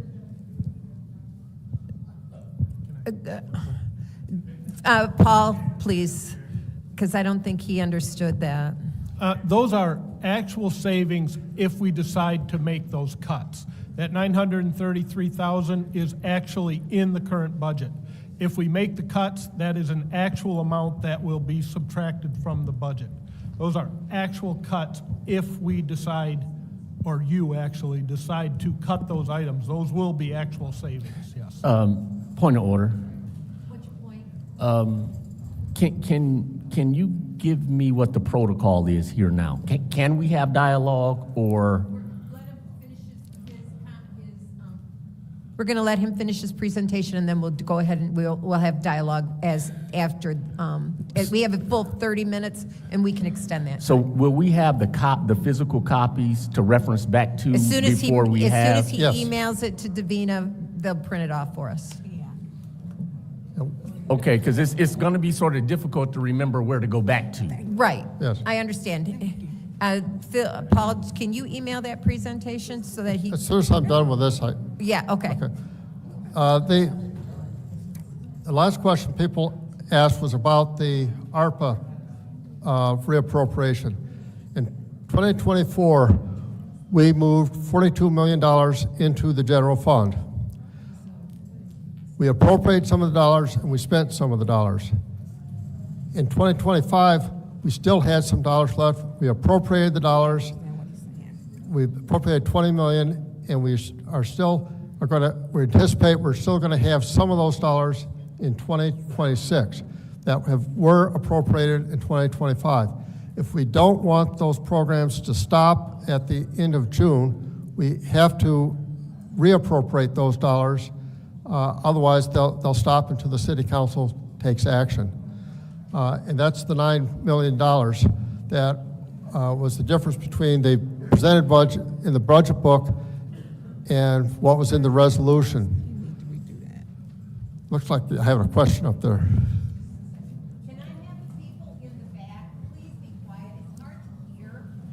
I'm pushing my mic and it's not. The people in the back, we are having trouble hearing and understanding what's being said. If you want to have a conversation, please take it down farther in the hall so it's not echoing off the hallway. Thank you very much. Somebody had a question? What's that? Okay, go ahead, go back. Okay, the purpose of the $9 million is it's money that the City Council approved in 2025, and we did not want the projects to stop at the end of this fiscal year. We want to continue. You approved money for sidewalk replacement and for tree removal. Those programs won't be completed if we don't reappropriate the dollars. And that's what the purpose was. Otherwise, it will stop until it's reappropriated.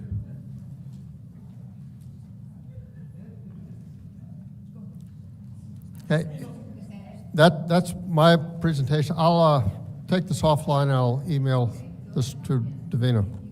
Email that to us, and then now we can open up for questions. Madam Chair. Go ahead, Ms. Burns. So this is new information. Mr. Moore, because we don't have this, I wish the categories were actually titled, but what was our pension fund payment? Our pension fund payment for this fiscal year is $20 million, and next year. It sounds muffled. For our pension payment for FY25 was $20 million, and it will be $20 million in 2026.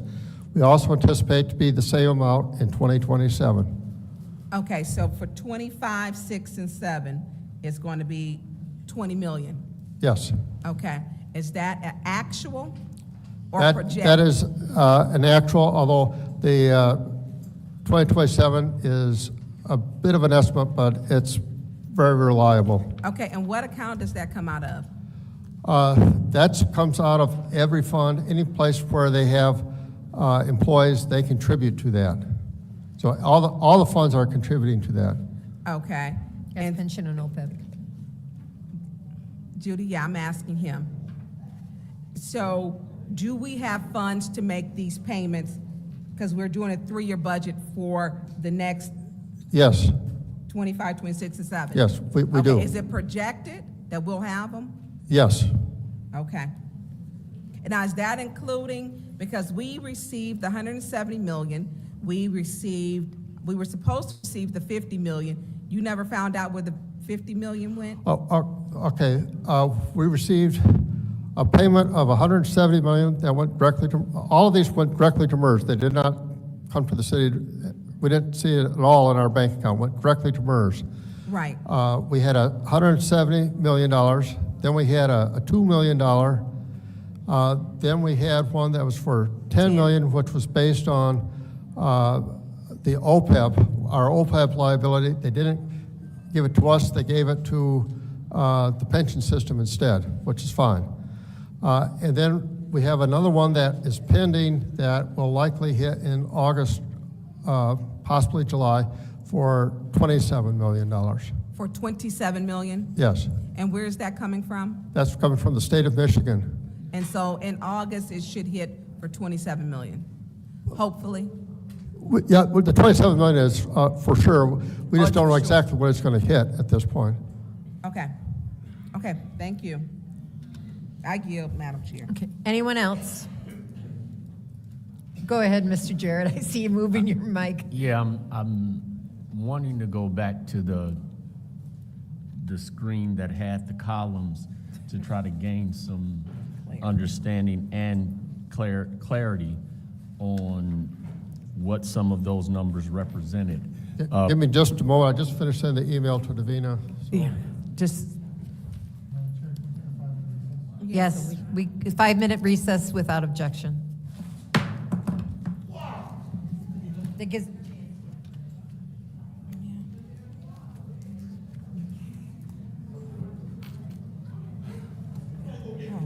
give you page 14? I think you asked me.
Okay.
Madam Finance Chair.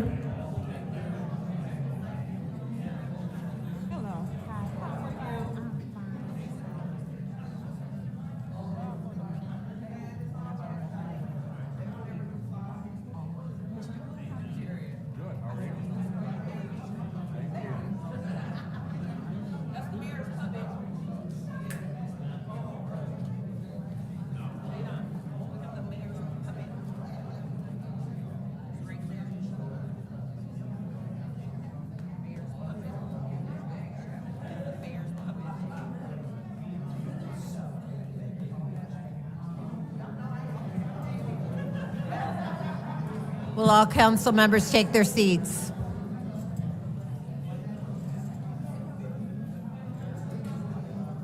Davina? Are we ready? Mr. Davis, we're going to go back into session. Is she there? Is she scooted around? I can't see her. The time is now 7:28, and I'm calling this meeting back into order. Roll call, Madam Chair, or Madam Clerk.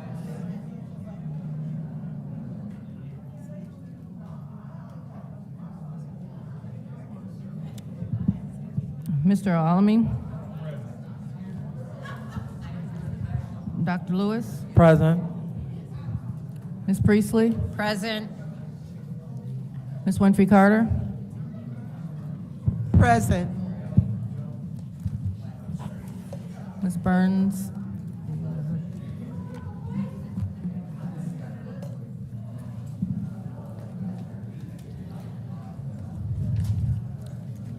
Ms. Burns? Ms. Mashat? Present.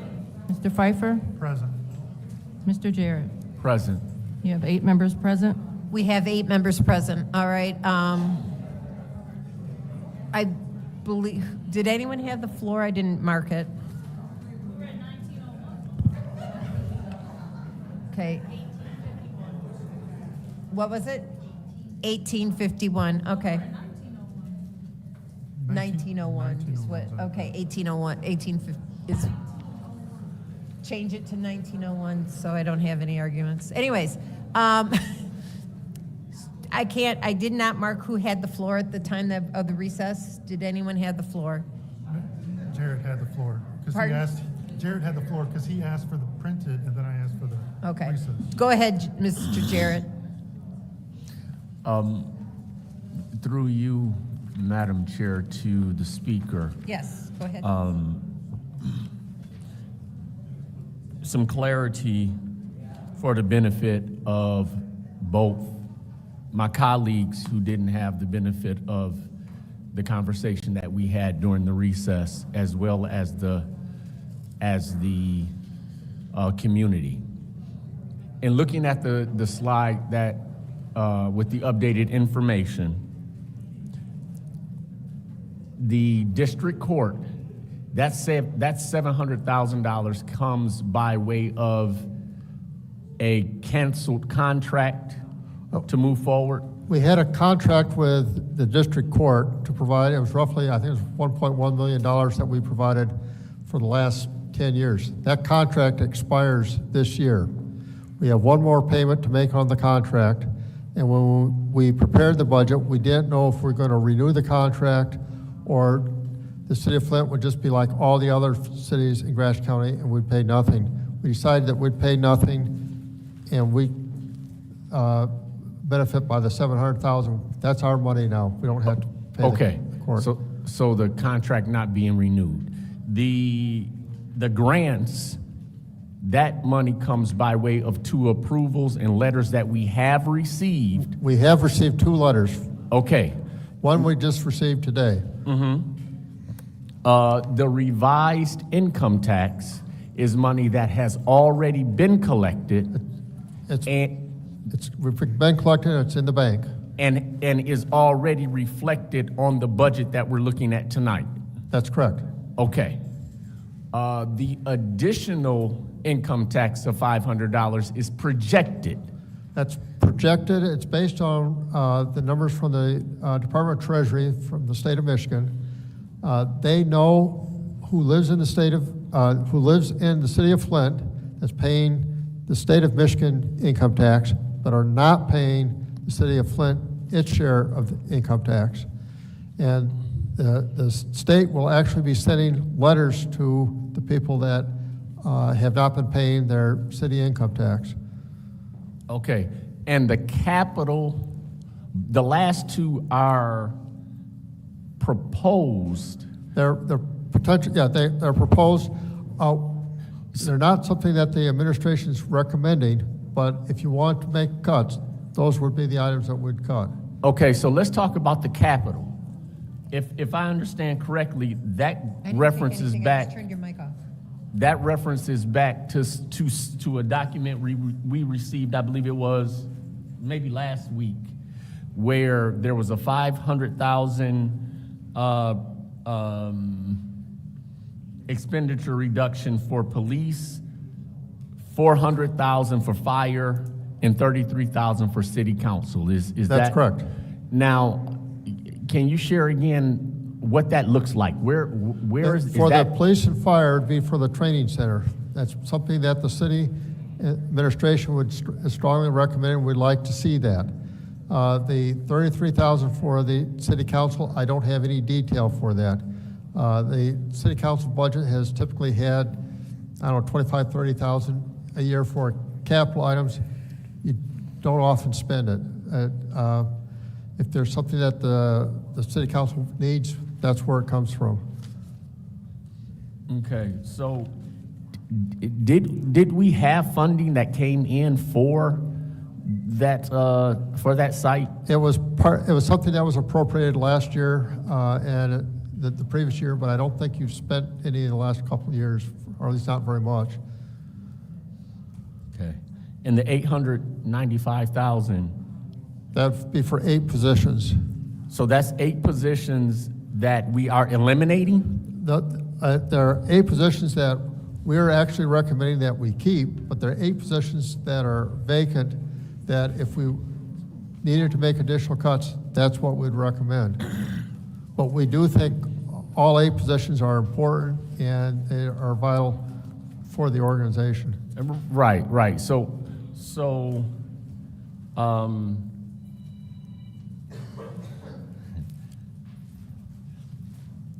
I appreciate that. The suggestions and recommendations as to where we may be able to find some savings. And for me, I'll sort of keep that in the back of my mind to know that if there aren't savings otherwise or areas otherwise that we see in the line item budget, maybe we come back to these that were proposed for us. I yield, Madam Clerk. Could I go back to answer a question that Tanya asked earlier when she was asking about the pension? If we hadn't received the pension grants, we would be paying $50 million a year for the pension. But because of those grants, we're at $20 million. And I think that may be what you were thinking about when you asked your question. Madam Chair. Go ahead. Okay, so can you put on there for us what they are? Because we had, and it went back to, and we were supposed to do, before we got the infusion of the 170 million, the 2 million, the 10 million, that we were projected to pay 40 million over 10 years. I believe that's what it was in our budget. If you could just put that, prepare you or Paul to show us like what our pension will be, our responsibility, so we can have it in writing as opposed to the verbal. Okay, I believe I have something from MERS that would answer that. I'm sorry, could you say I believe I have an email from MERS that would address your question. Okay, if you could please share that with all of us, I'd appreciate it. Thank you. Any other person have any questions? Yes. Go ahead, Mr. Pfeiffer. Mr. Moore, we appropriated ARPA December of '23, correct? The remaining to the general fund? Yes, sir. So that would have been fiscal year '24, correct? Correct. So it seems to me that when did that hit when did we actually hit that account? I didn't hear your question. When did, that should have hit the accounts in fiscal year '24, right? It did. And right now, we've segregated the funds so that we can keep track of it separately from the others, but from an accounting world, from following GASB rules, it's actually just part of the general fund. So I'm looking at the ending fund balance on your budget report that you sent us. Do you have that in front of you by chance or no? I'm just wondering how, with that appropriation that we did in '24, we ended with a fund balance of 52.5 million, and then this current fiscal year, you're saying the fund balance is going to be 12 million, and then we go back up to 46 million for the following year. The assumption was that we were going to spend all our ARPA dollars. You're talking from the budget, correct? Okay. Your report that you gave us. Oh, the report from... No, because the budget thing that you gave us is showing a $29 million fund balance, and then what you just gave us today, now all of a sudden it went from 29 to 46. So I'm trying to figure out how we jumped 17,000. If you want to come forward, I'll show you real quick so you can speak to it.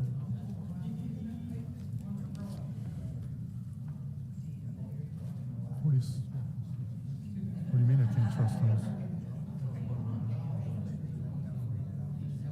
So that's not a real number. Okay, so that's news. Okay, yeah, get back. So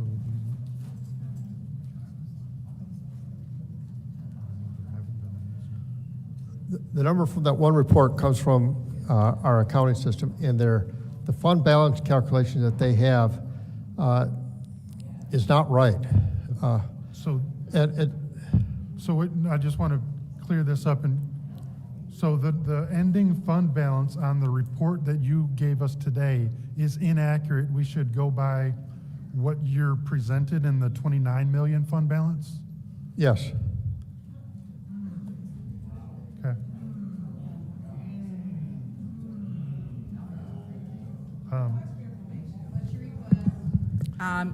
Could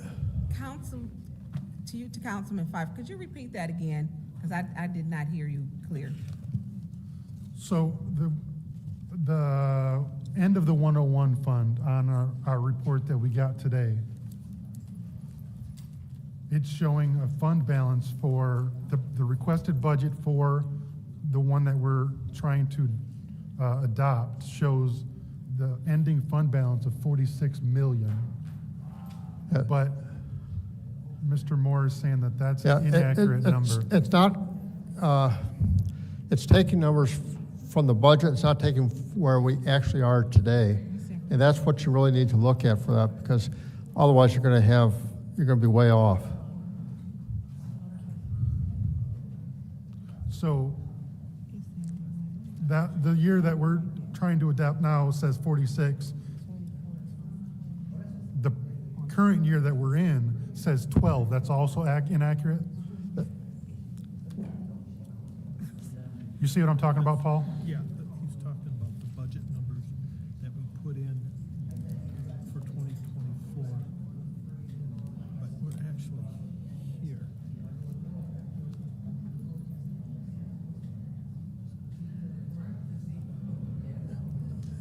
Yeah. Yeah, why is that number the exact same? The fund balance is the exact same for every year.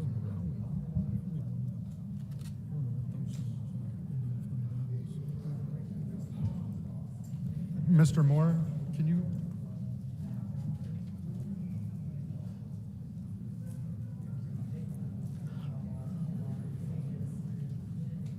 Oh, it's going to drive me nuts.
Yeah, but that's. Okay.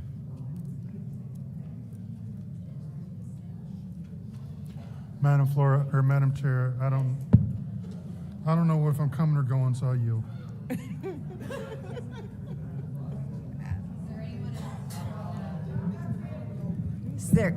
Is there anyone else? Yes, Madam Go ahead, Chair. Ms. Winfrey Okay, Carter.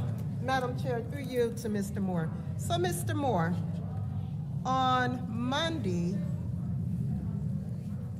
we received a budget report. Please, just a second. Please be quiet in the back. Everywhere. Thank you. This is important so that we can hear. Go ahead, Ms. Winfrey Carter. Mr. Moore, so on Monday, we received a budget report for City of Flint calculations as of June 30th, 2025. This right here, Okay. right? And then today, we received this, the same thing, but it's thicker. You added more stuff to it. Can you please explain that? At the last meeting, Mr. Pfeiffer came up back and said this, the first one had just the general fund and he wanted to have all the funds. So I provided his request. I gave him all the funds. And he wanted to make sure that it also tied back to the budget book, which is what it does. So this thicker packet is all the funds? All funds. Request for information. What's your request? So it's not exactly correct because this goes back to showing the $4.2 million deficit. The one we got on Monday was the 13 point something deficit. So this, correct me if I'm wrong, this goes back to our budget book that we presented, correct? Correct. That's correct. This one here, the thicker one? Right. So, okay. So which one we look at? We're looking at the big one, the thicker one. Throw this one out, because this is.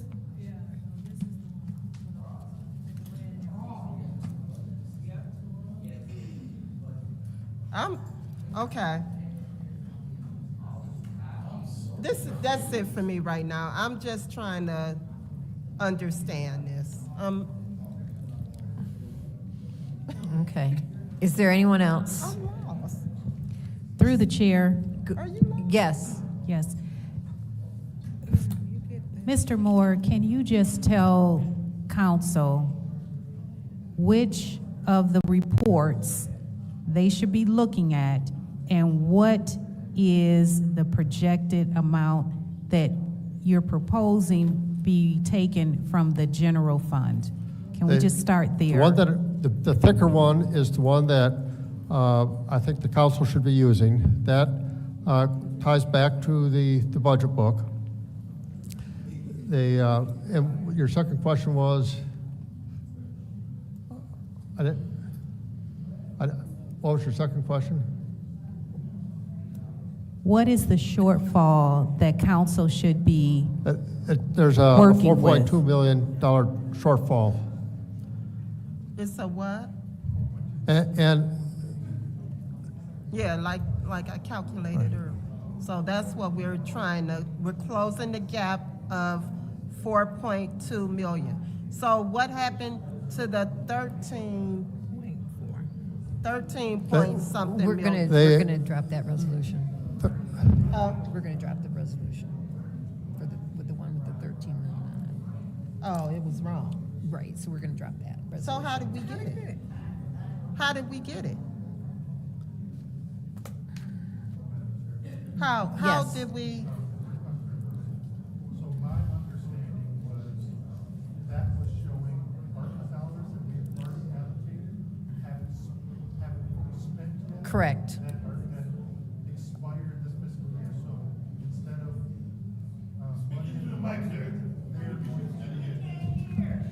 instead of muddying the budget, they're going to bring resolutions for us to extend those dates to the current fiscal year. That is my understanding. right. The correct statement? That's correct. Yep, that was my understanding too. Okay.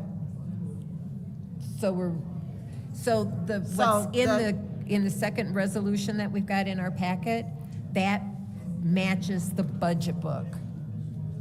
So we're going to, we need to drop the first resolution that had the 13 million with the ARPA. Okay, I see. Okay, so currently, we have a $4.2 million deficit, Well, right? Well, I wouldn't use the term deficit. We have, What is it, Mr. Moore, in your terms of? Is that what is?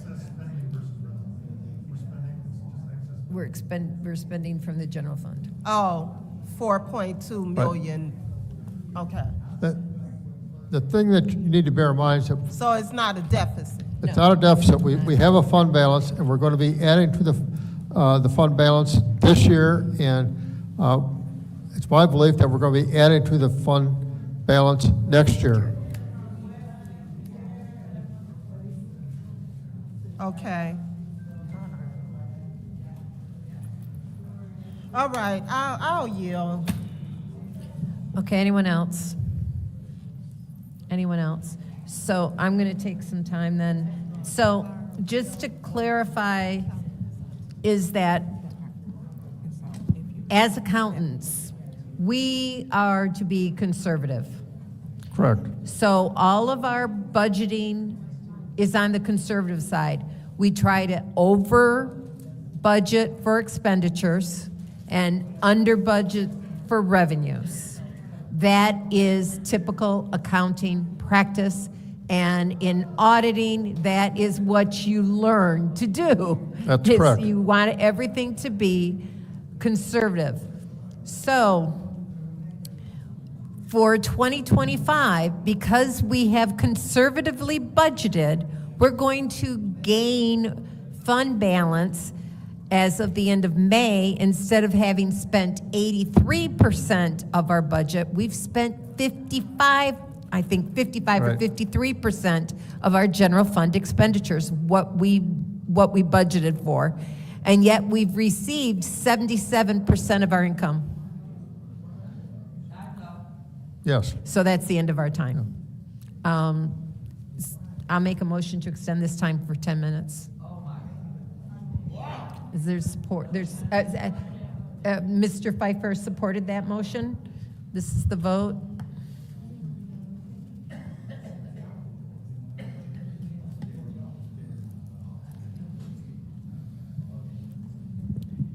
Mr. Alamin?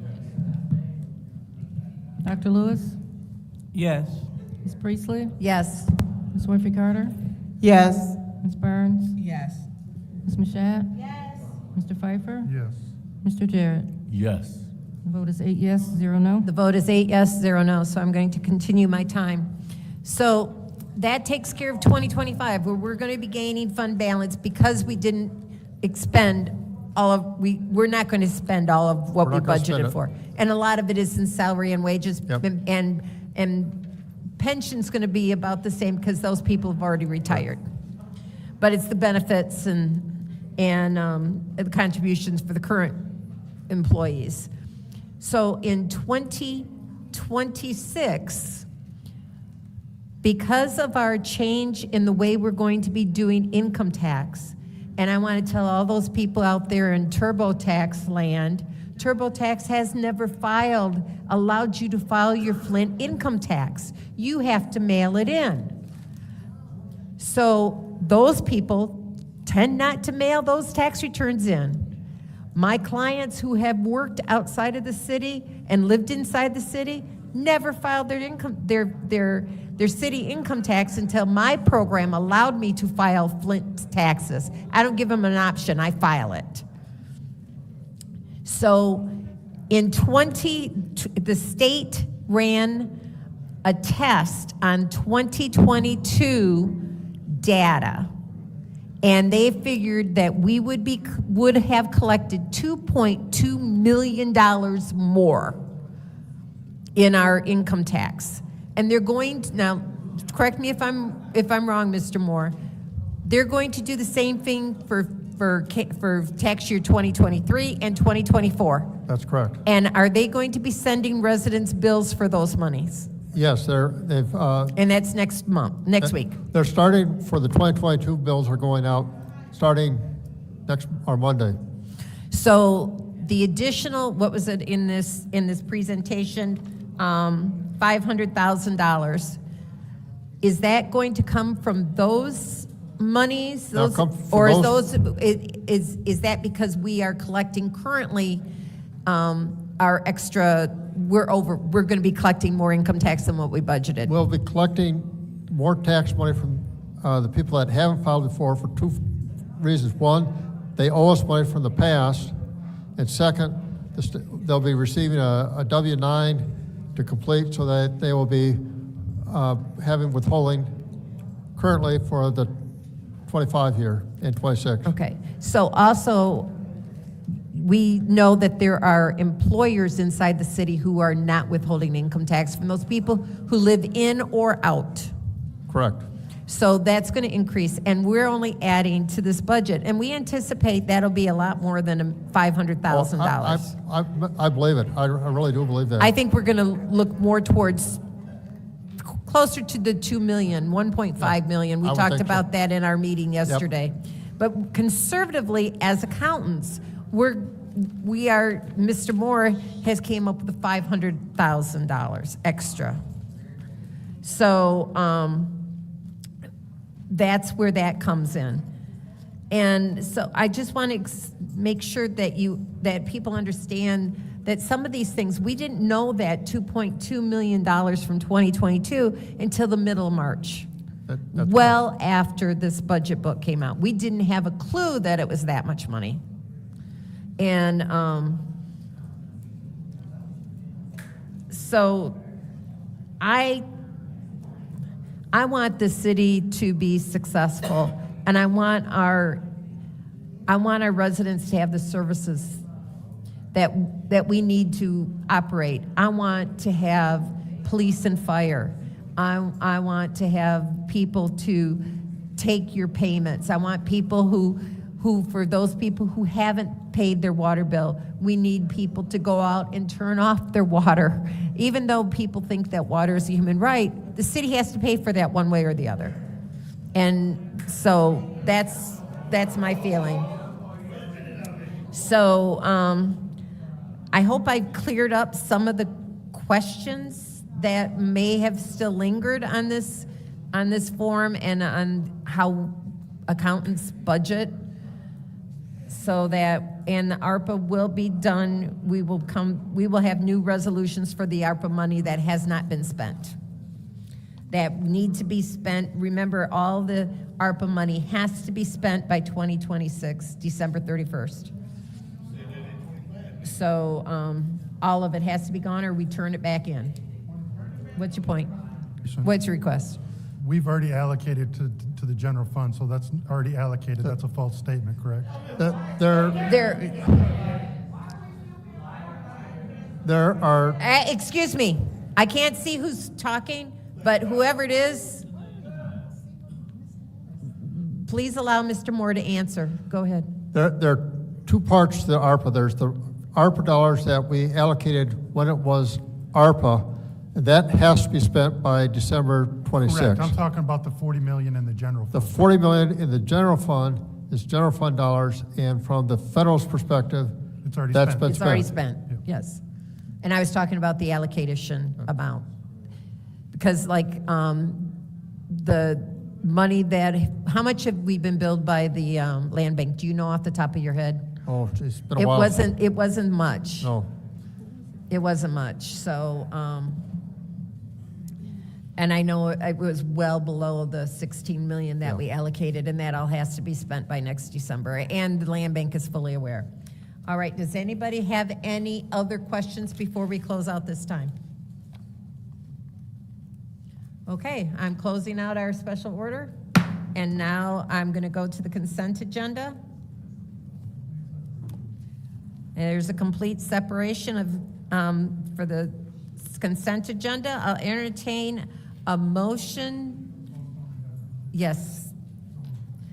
Motion to postpone 250160, adoption of the fiscal year 2026 City of Flint budget with the ARPA money into it is made by the councilman in the 8th ward. Is there support? Supported by the councilwoman in the 7th ward. This is the vote to postpone indefinitely 250160.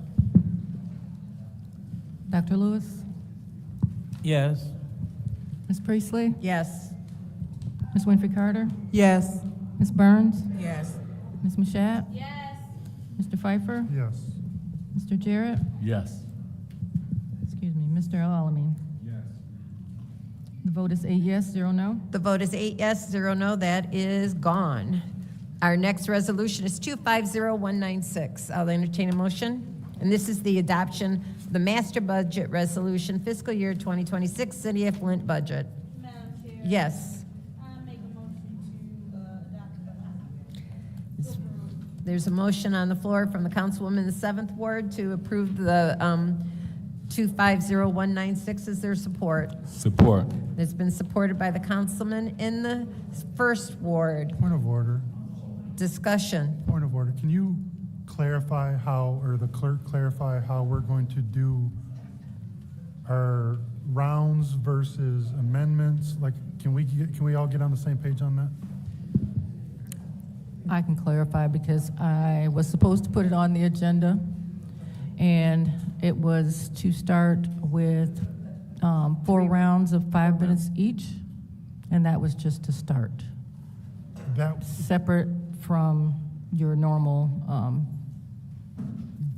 the 4 Motion. rounds of 5 minutes was to make amendments? or yes. whatever you need to do beyond, the Beyond motion two. votes. So you're saying if it was on the agenda, it would have been a total of 6 rounds of 5 minutes each? The 2 normal? Ultimately, yes. Okay. So I guess we need a motion to make that.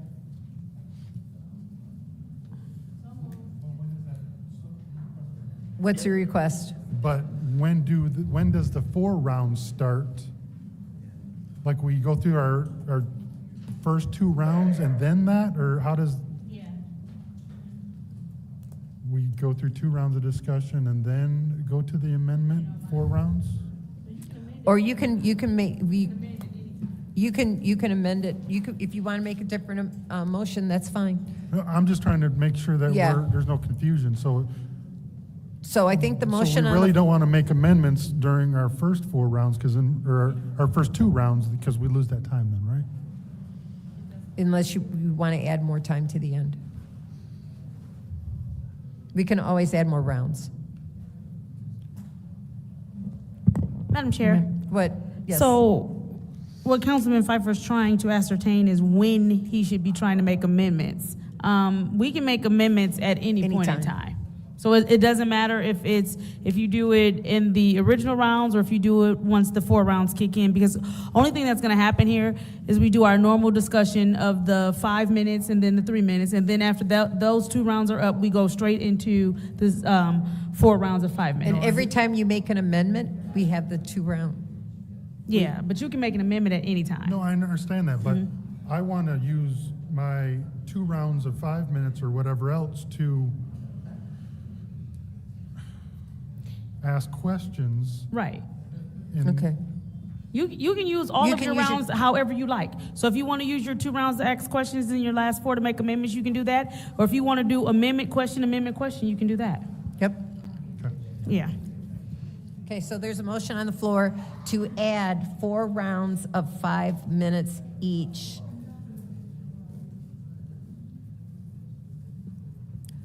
Is there support? Was that a motion, or do you want There's a motion by the councilwoman in the 7th ward to add 4 rounds of 5 minutes each in addition to our normal 2. Support. And it's supported by the councilwoman in the 2nd ward. This is the vote.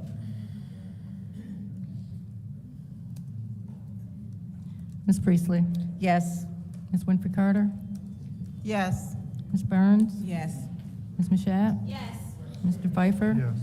Mr. Jarrett, Yes. Mr. Alamin, Yes. Dr. Lewis. Yes. Vote is 8 yes, 0 no. The vote is 8 yes, 0 no. Okay, is there any discussion in the first round? Go ahead, Mr. Pfeiffer. Mr. Moore, our, Where did he go?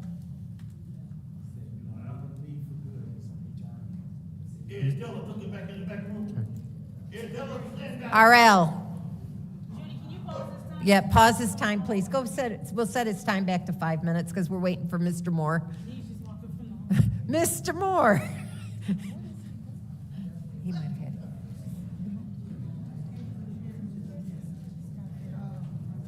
Just stop, just let him deal with what he's got to do. Okay, go ahead. okay. Mr. Moore, what we discussed when you were up here during our break, can you tell me what the additional 11, and these are the same questions I asked during the mayor's budget, what are the new 11 positions in the mayor's office?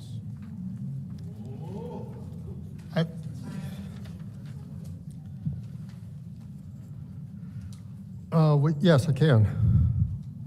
There's an administrative office coordinator, which comes out of the general fund, a chief strategic officer, which comes out of the general fund, and a grant, communications manager, which comes out of ARPA, community center liaison 1 and 2 are the But, two of those hold on, out of You're ARPA. saying out of ARPA, but ARPA's general fund, so. Well, not all the positions are coming out of the general fund. Some of them are coming out of grants. The position title, the list of the positions you I'm have. gonna tell you the same thing that we said, is grants is not part of our budget. Right, but they are part of the headcount. If you look at the list of the positions, that's all the people that work for the city, including those that are grant funded. But why are grant positions part of the budget when we are not looking at grant dollars, nor do we have any information on how many grant dollars? We have people that are funded from multiple venues. Some are like one position funded by the general fund and the mock grant, and maybe someone else might also have some ARPA dollars attached. There's a combination, can be a combination there. So Okay, we so- include all the positions in the headcount report that Okay, you're so looking at. can you name me off 11 positions that the mayor wants to hire in his office? Many of these are already on board. A lot of these are being funded through What do you mean they're grants. already on board? The fiscal year 25, he was only gonna have 18, so how, is he over 18 now? The 25, you're looking at the numbers that were as of the time when the budget was presented. Since then, there have been a number of grants that have been received, or ARPA resolutions that have been passed that authorize the hiring of people. So what is the current head count in the mayor's office? You have any- Request for information. I want to say it's 27, but I could be off on that. I think there are a couple vacancies. What's your request, Ms. Burns? My request is, I would like a copy and not it off the top of your head. We did this before, and this is why we're asking for it again. If we could get a copy of it along with what is their position and their salary, please. And also, if they're split between different grants, how their compensation is paid. Please.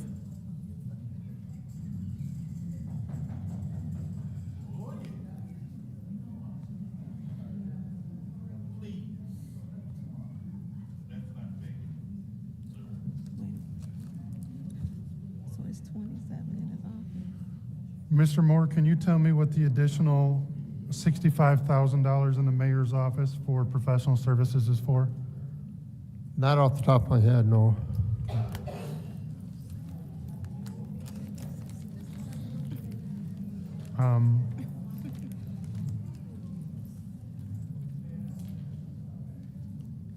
Request for information. If we could get this in writing, so that way we'll have it, please. The professional services, 80, in the mayor's office, line 801. It's the second page. Yeah.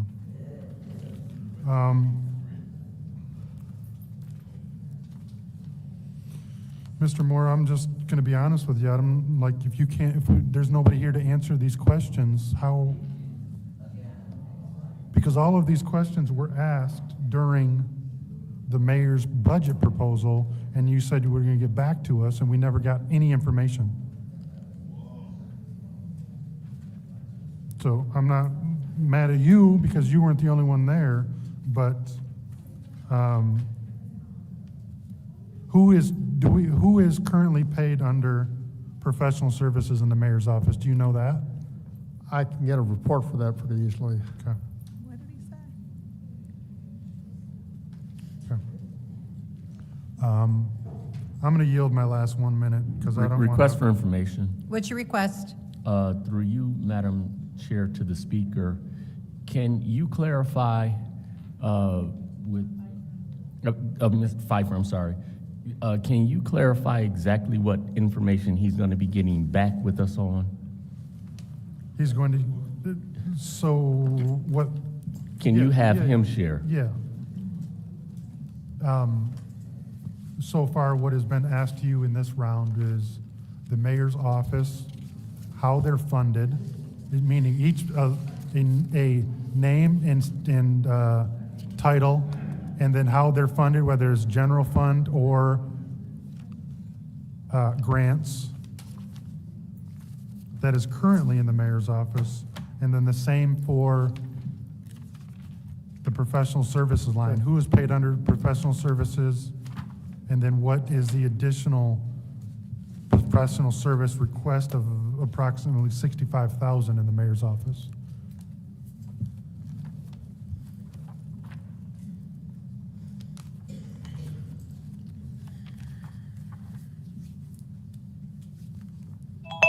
Any other discussion in the first round? Madam Chair. Go ahead. Real quick. Mr. Moore. So I concur with what my colleagues, so we get the number of people, each person, their job description, so if they're, not overlapping. Because I know you wanted 500,000 out of capital expenditures from the police, 400,000 from the fire, and 33,000 for city council. But if we can get number of people, name, position, title, their salary, and do they get fringe benefits, because that's in addition. And if their salaries are paid across different grants, because sometimes they are. I know they may take 2 or 3 grants or whatever, and they pull. Want to know which grant, the name of the grant, and the amount of the grant that it's coming from, please. And I think that would clear up, that would give me clarity. And through you, Madam Chair, to the city clerk. City clerk, the 33,000 proposed, is this something that you need? Because that's a very small amount for you to utilize. Do you need that 33,000?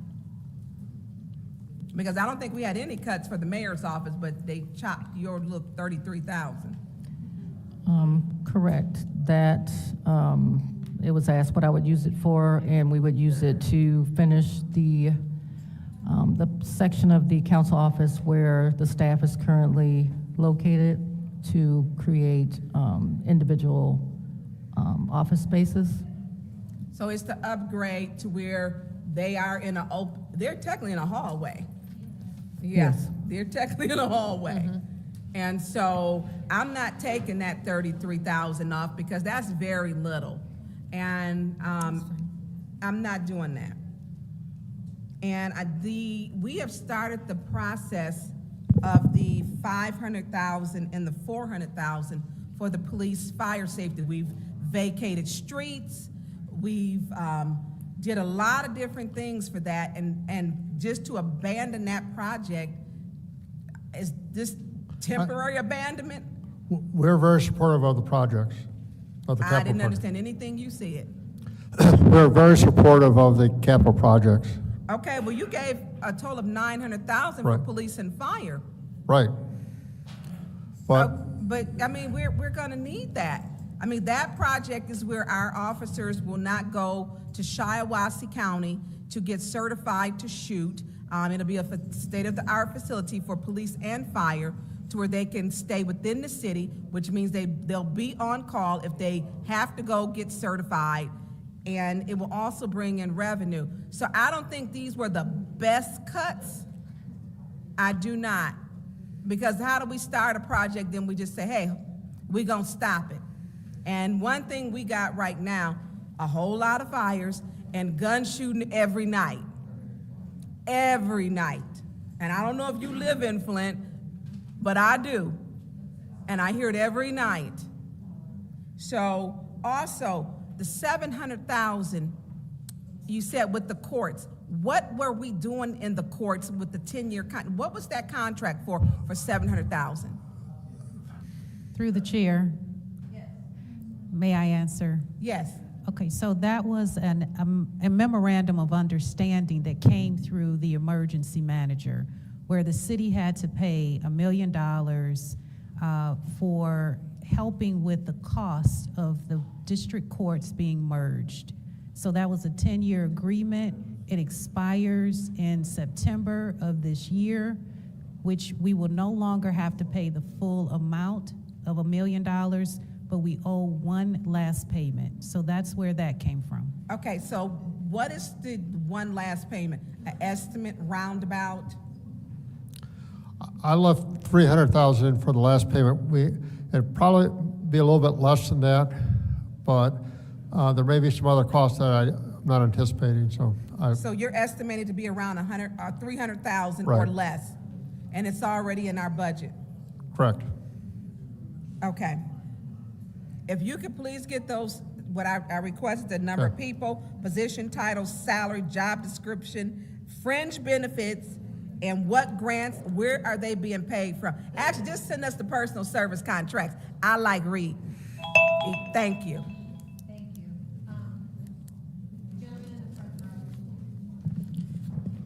If you're going to use that, you must go in the back. If you want to use your handheld, you must go in the back. It's being handheld. It's a method to, we've discussed this, we've gone through this. You must go in the back.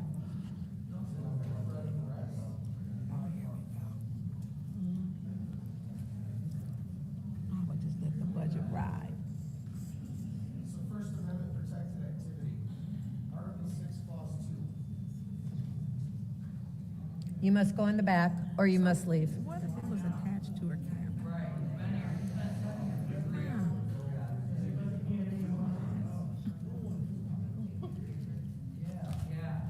Point of order. What's your point? My point is, Madam Chair, he's not moving. I know. So, and he's been warned several times. And according to his Facebook video, he's trying to get a lawsuit with the This city. is not his first time being Not told at this all. during a meeting.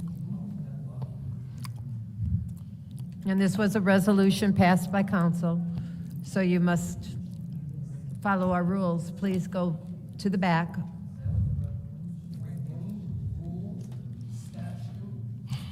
I'm not going to argue with you. I'm telling you what we have passed in this body.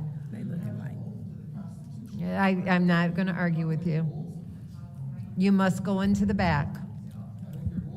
Point of order. What's your point? Respectfully, Madam Chair. This is his first warning. It is not, and he's wasting our time. Yes, he is. We are trying to be consistent with the rules weekly. We stand on the same rules weekly, and he's beholden to the same rules weekly. And so he just needs to if he's not going to adhere to the council rules that this body voted on, because you see all those cameras back there? I bet they want to sit on the front row too. What's your point? We're in the middle of, What's Hold your, on. what's your point? Point. Hold on, guys. Point of order. What's your point? Is this, that, we're saying that that's a council rule?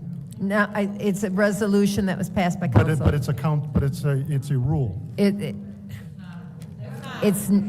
was a motion passed as a resolution. But no, in that resolution, it clearly says to adopt a new rule, which is against the charter, section 1-801. So, Madam City Attorney, is that resolution a properly adopted rule?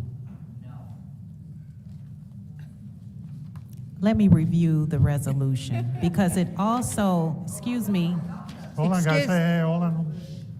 it also refers to the Open Meetings Act, which is a state statute, which says that council has to come up with your own rules and procedures.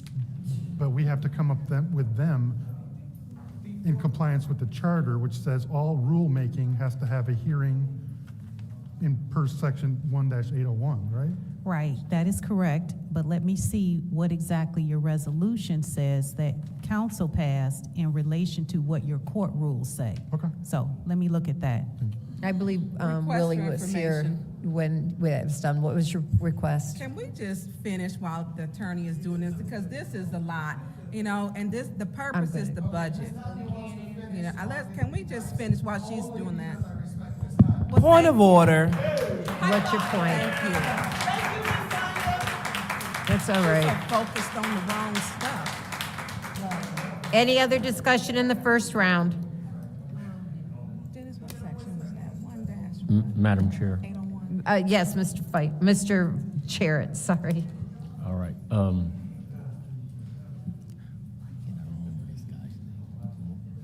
Yeah, through you to Mr. Moore. Mr. Moore. All right, I want to start taking a look at some of the line items to try to understand how the money is moving and how it got moved. For example, under administration, Department 173, which is on the bottom of the second flip, it shows wages for the 24-25 amended budget at $524,000. And then it shows salaries and expenses in that same year of $160,000. So sort of adding the two, you have about $680,000 in wages under administration. And it's being proposed to drop that down to $227,000. Are we losing FTE? Are we moving FTE? How is that working? Probably a little bit of all of the above. As ARPA's winding down, we're going to be spending fewer dollars administering and doing the reporting for ARPA. Okay, so is that in that same category? We have professional services that have either washed or been zero, it seems, that's going up to $848,000. What does that represent?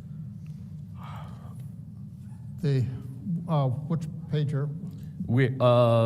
This is on the middle of the page, sort of on the second flip.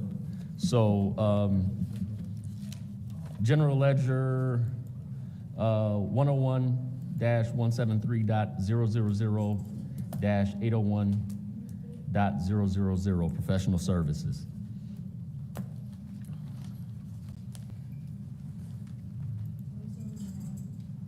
No, yeah, ARPA administration.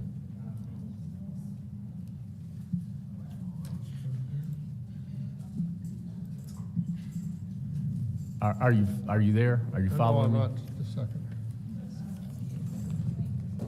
Because like I say, I'm trying to follow how the money is moving. Okay. It's hard. I believe at this point that's unspent ARPA dollars. That are being budgeted? It's ARPA dollars that has not been spent for administration. We'll have to find another purpose for that. So professional services are ARPA dollars that have not been spent? We hired Ernst & Young to help us with. Request for information. What's your request? Councilman in the 9th Ward, is the speaker talking about professional services from Ernst & Young? That's what I'm trying to understand. I think most of that was planned for Ernst & Young. I don't think we're going to spend that much next year. But that's, I think, the amount balance that we still have on the contract with them. So, I mean, I know I wasn't here when we went into contract with Ernst & Young. They are yet active and we still owe them at that level? We don't owe them. We pay them on an hourly basis. There's a dollar amount attached to the contract, and we're likely not going to spend the entire amount of the contract. Okay, so as it relates to professional services, in a category like ARPA, if we don't expend it for Ernst & Young's, what other types of services can that money be appropriated to? I mean, is that just? No, we can allocate for other purposes. I'm not the one to ask that question, but we can get the answer for that. Who would be the one to ask that question to? The best people would be Ernst & Young, because they've been the ones that have been advisors on. I'm sorry? Ernst & Young would be the best people to ask that question. Okay.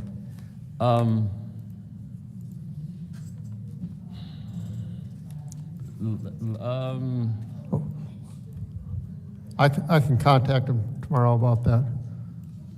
Okay, so let's look at Department 253.200. Oh, okay.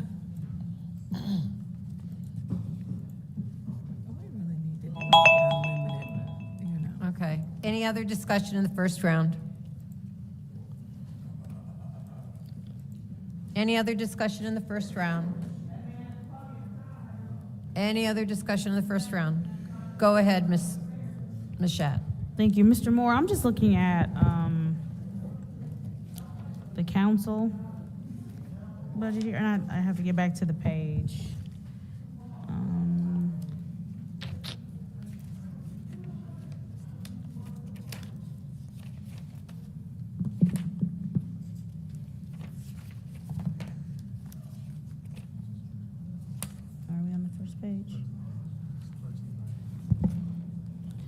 I noticed that for Ward 4 and Ward 6, that there seemed to be, for year-to-date activity, missing from them. Why is that?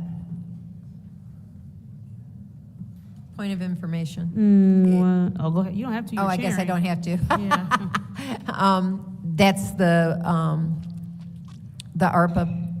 Is that what it is, the ward priorities? Yes. There was no ward priority money spent for the 4th ward until May. Okay. That answers that question.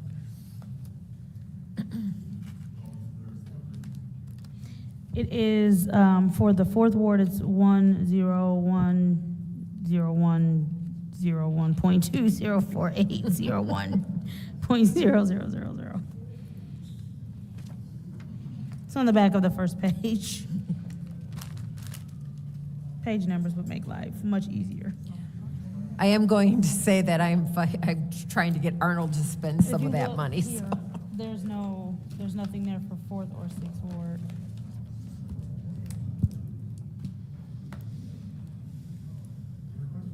Right. What's your request? I'm sorry. What's your Judy? request? So does this say that we're going to spend our ward priorities each year? Right, that can't be ARPA. Is this saying we got requesting a budget of another 30,000 for each of the next 2 years?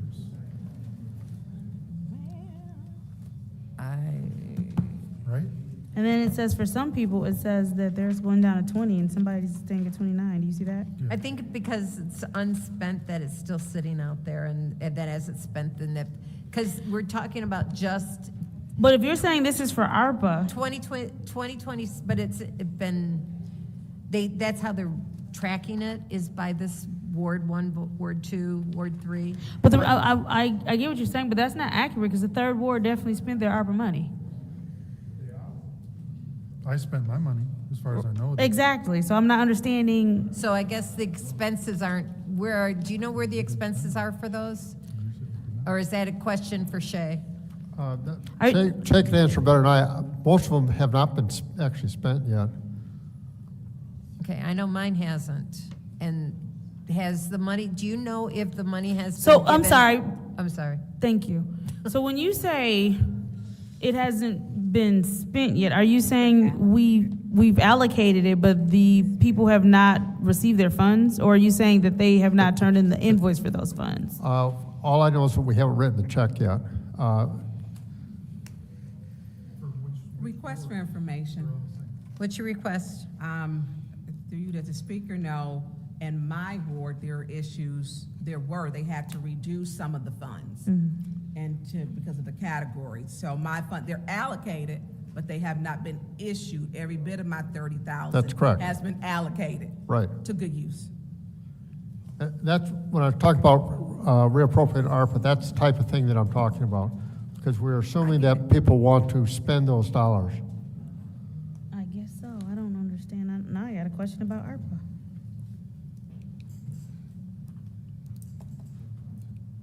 So is there any way, Mr. Moore, that we can get some sort of tracking sheet of our ARPA priorities, the money that we've allocated, how many invoices have actually been Yes.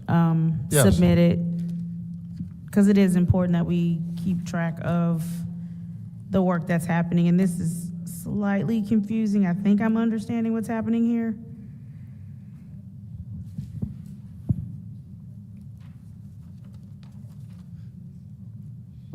Because even then, though, I mean, I guess it's based on however those invoices are submitted is what I'm if I'm understanding this correctly.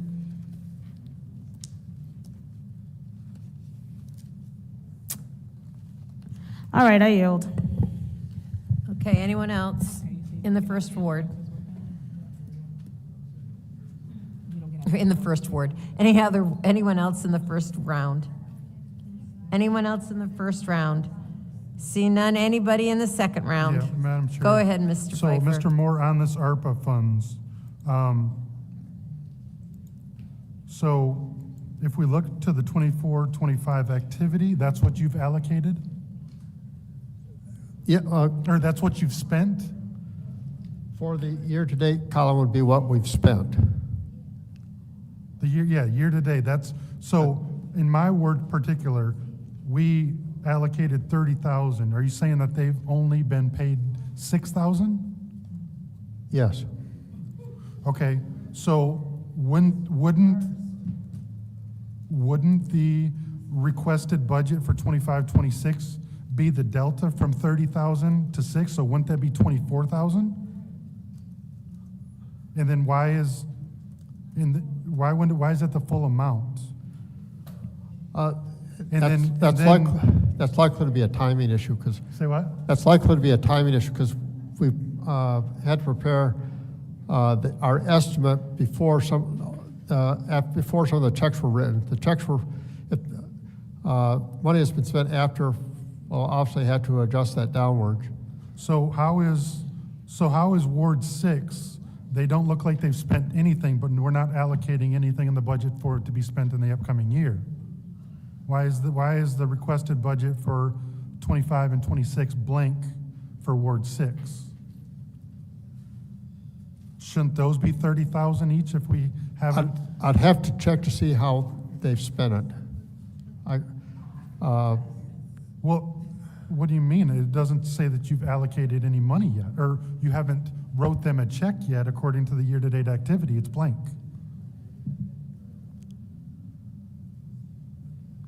In terms of the budget for, the budget wasn't actually prepared by the finance department. That was prepared by. But the year-to-date activity is your bookkeeping though, right? I don't know about this part. So Ward 3, you haven't wrote them a check for the Ward 3 priorities yet? That's correct. Or Ward 4, you haven't wrote you a check at all? the Ward 4 went to the Blight Department, and we've just started spending it last month. So they wouldn't have had any expenditures. At the time of this budget created, there was no expenditures. But this year-to-date activity should be updated, is my point.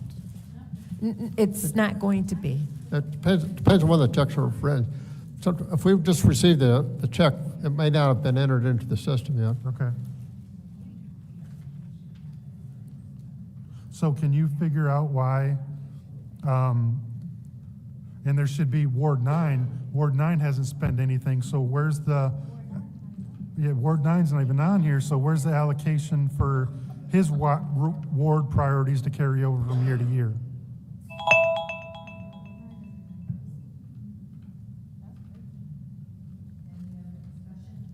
We fixed the glitch, you can go home now. Madam Chair. Go ahead. Mr. Moore. Just a moment, let me make a note here. Okay. Can we Okay, go ahead. Pause our time Because I'm out there. until he's. Go ahead. Oh, Okay. we can pause if you need to figure that out. I would just want to make a note of what he requested. My time is paused, so. He just wanted to make a note. Go ahead. Okay, so what happened to Ward 9's money? I'm not sure. I'd have to go talk to Che about that. Okay, I do know Point of that. information, Ward 9 never was allocated. Not if it wasn't allocated. So we're, listen, hold on, everybody listen. Okay, I go like ahead. open dialogue. Go ahead, Ms. Burns. Go ahead, Ms. I Burns. like it. So they gave some very good questions. What did you do with it? Because that was gonna be mine, but they beat me to it. What was done with Ward 9's money? I'd have to check to see whether it may have been spent. I don't know when we started allocating to the different departments. It wasn't spent because he wanted speed humps. It's possible that if we allocated it in '24, it may have already been spent. So I'd have to double check and see. Okay, well, let's find out.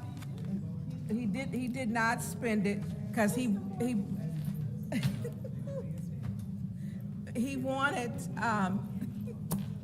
wanted speed humps, and the issue arose that he couldn't put down speed humps because they were not going to go back down in the same place, and the signs didn't go back down, and that's why they didn't allow him to put them down or to use it. If it was for speed humps, it may not be in the general fund. Okay, but he wasn't allowed to use that. So now we're saying, where is it? I know where mine is at. I know where my projects are at, because I make sure I keep on top of that. But if you could let us know where, because his ward deserves to have something spent too. Let me see what if it may not be in the general fund depending on what the request So for spend. what's slowing it down from getting these monies to these organizations? That's Ashley. That's not something, I assume it'd be the city council or the people No, from we staff. approved them. It's Ashley. Okay. No. I'll have to talk to the staff member that helped with the approval. Nick. You're right. Yeah, so, because she got all these answers over here talking with, the chair. And it is Nick, but then Nick was working with them when Emily resigned. So we need to figure out where 30,000 is at for Ward 9 and what's slowing, because we have to have the money spent. We need to know what's slowing them down so we can get those monies to those organizations. Yeah, but they have done. I stayed on mine though. They had got theirs correct. And so because I stayed on mine. So, but people keep quitting. So, yours was before mine. Any other discussion in the second round?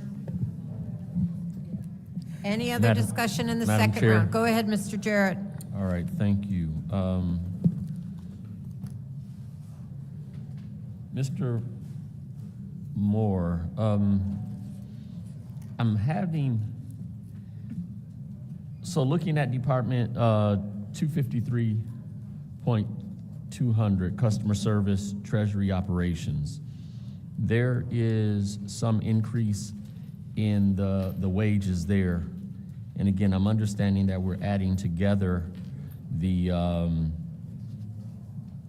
wages and salary employees to get to the 1.189 million. But can you share with me what is being anticipated that's going to happen in 25, 26, where we need that increase? I don't believe there are any additional employees. I'd have to check to see where may have been the allocation of employees. Because the thing also that's in looking at this, the following year, it's reduced again. So that's why I'm trying to understand what's happening in 25, 26, where we're asking for more money, but then in the following year, we're going to reduce it back down. It looks like it's probably one So position. again, I'm looking at line item 101-253.200-702.0. Slow down. Okay, thank you.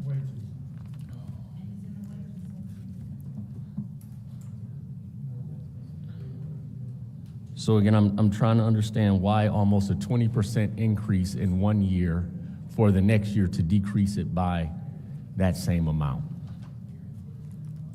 And then what are the anticipated professional services where we're increasing from $750,000 to $1 million? So that's the third line from the bottom on that page.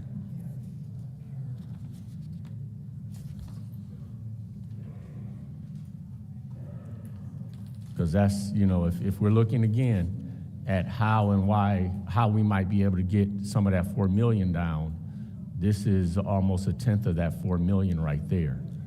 So that's what I'm trying to understand, why I'm trying to understand what is going to be going on in 25, 26 that's going to be different. I think part of that might be that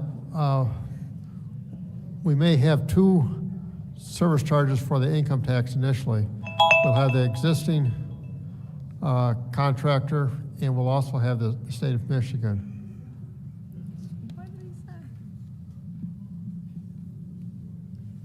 That's my time. Request for information. Could he repeat that? It's difficult to understand. I think that may have something to do with the moving to the state of Michigan for the collection of the income tax. It is. There'll be a period of time when we have the private contractor, and we'll have the state of Michigan. It is.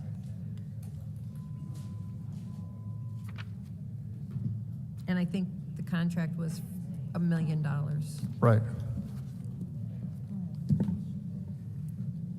Any other discussion in the second round? Yes, Madam Go Chair. ahead. Madam Chair, through you to Mr. Moore. Mr. Moore, I am looking at the finance,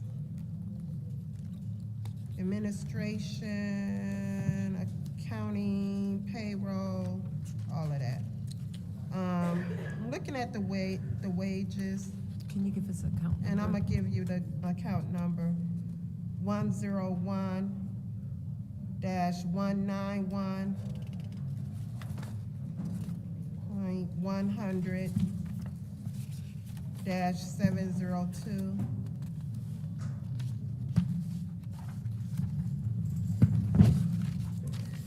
So, I think I have the same question for 2024, 2025. We are looking at, we have a big jump. I know what that is. You see that? I think what you're looking at, you got to make sure you add the line below that. You have to add two numbers together there. We did what? There's the line that you mentioned plus the line below that need to be combined. What we did, Mr. Moore and I talked about this last year, year before last, when he first started, is all the account numbers that we have, and so we combined account numbers. So the exempt salary employee underneath wages, if you notice, that eliminates in the 2025 original budget. It's added into, or excuse me, so it's been amended and it's going away. That line item is rolled up into the wages. So lines 101, 191, 100, 702.020 is now rolled up into .010. Okay. And that's why in some other cases you'll see that too, is that we eliminated account numbers because there was thousands and thousands of account numbers. We're trying to simplify the chart of accounts, makes it easier to review. So that should be, yeah, okay. And that's why it's kind of hard to sometimes.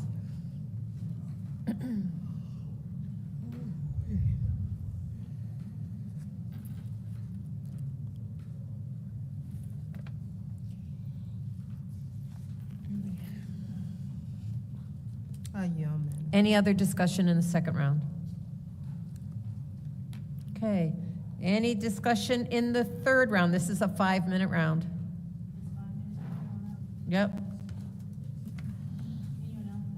The discussion is 5 minutes for each of the next additional form rounds. Yep. Any discussion? Mr. Moore, Go ahead, Ms. Burns. the golf courses. What's your question? The financials, the contract, are they making money? I mean, this is underneath that $75,000 threshold. We are paying them, the city is paying the golf courses. And we've had bidders, and we're not taking any of the bidders who would pay the city. Instead, it's fallen underneath for the second year in a row, Kersley Lake, Swartz Creek, and Swartz Creek has Dino's Bar and Grill, so there's your liquor license.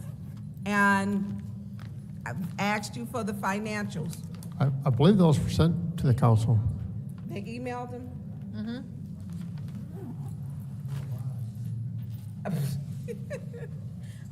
What is the process that we keep taking this? We're paying $72,000 and they're breaking even, and we don't approve their contract. Why are we giving this? That this is ridiculous. Mr. Edwards then stepped up to the podium. Yes, just for clarification's sake, the $72,000 was for investment. That is not a payment to the vendor. That is money that they have to invest in the golf course, the golf process. What's your request? Last year's contract, this year's contract is for investment. Correct. Last year's is not. Correct. She was at. I was going to get on to it. I don't know which one she's asking about. I thought she was asking about the current, the last one that was in play. You stepped up for them golf courses. Yeah. So, we He gonna was get in- correct. Yeah, so they have cannabis events. How can you tell? I know a vendor made one vendor made 20,000. So how are they not ever making a profit? That is not even realistic. And so we keep getting this, and you have bidders who have bid. One gentleman had bid $1 million, which is $100,000 for 10 years. He was declined. You had another company, I think they won the bid twice at $45,000. You didn't have to pay the capital improvements. They were going to, and we keep getting stuck with this. The city gets zero from this, zero. And it's underneath the table because it does not come to the city. Not once, but twice. And they were getting, what was it, for 10 years, they were getting $15,000 for 2 of the golf courses. And every week we ask about, months on months. And we don't get why are we not taking the bidders? Are you talking, I'm sorry, but when you talk about the previous agreements, are you talking about the ones let's talk about this with the one. emergency manager? Those were with the emergency manager. I took it all the way back so people would have a clear understanding, because I have a very clear one. So why are we not taking people who are, where we would receive money as opposed to whether it goes to the building or not? If we took the other companies, they were going to pay for those, and matter of fact, they were going to pay taxes on the buildings, on the property. Now, I believe that our city assessor said because they are a for-profit business, that they should be paying taxes on that property. Why are they not doing that? I mean, that just doesn't, I mean, people like the golf. They just, I don't. I did it because I had to do business, and I got pink clubs. But when people are out there, they do business out there. And so we keep getting a company that we're not taking in anything, but we're saying, okay, we're paying $72,000, and we're gonna pay for improvements to the property that the city owns. He's not a nonprofit, he is a for-profit business. It just looks terrible for this community.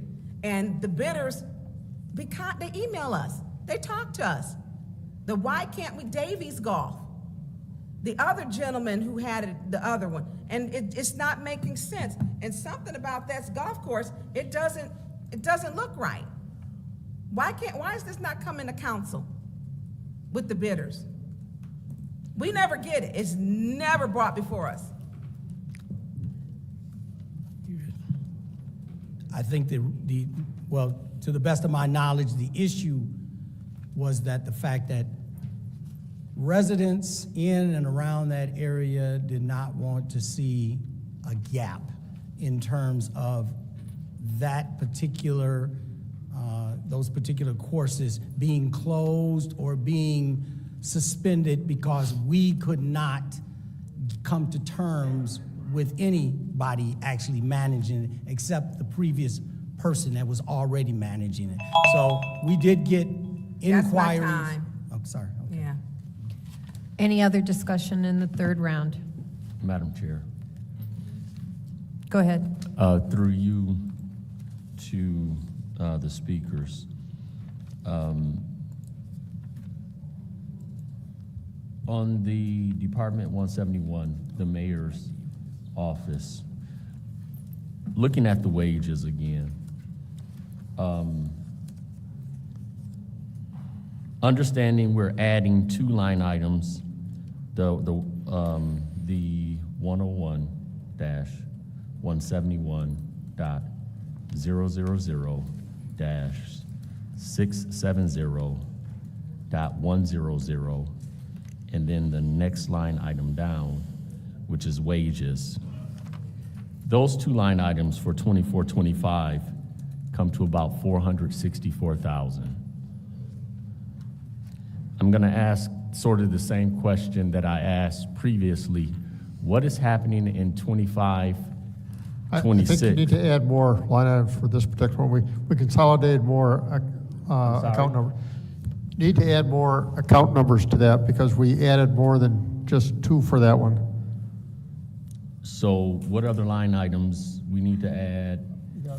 The 55,000 and the 70,000 and the 55,000 is what we need to add. The 22,000, the 68,000, And the 68,000 and I believe the 30,000. and the 30,000.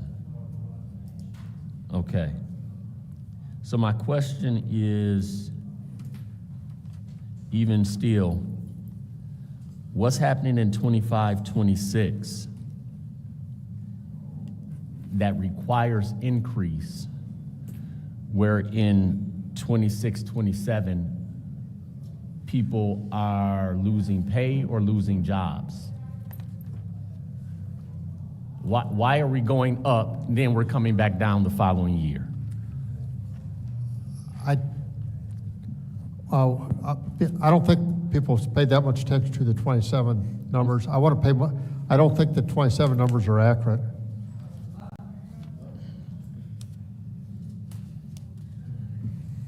I tell you what, how do we formally do this? A request to amend or what have you? I like to amend that 837 down to the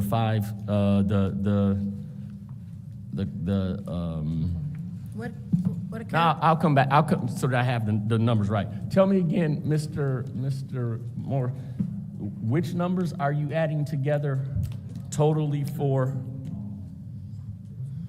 He That'd be said the it was more wages, than the just- salaried wages, the wages and salaries, the overtime, the wages part-time employees, are all in So it's one number. five line items? Right. Okay, I'll come back. Thank you. What's your request?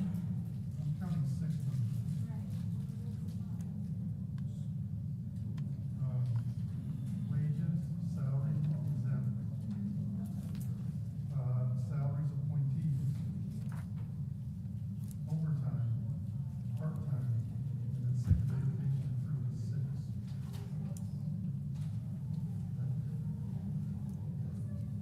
Six line items? That's correct, yeah.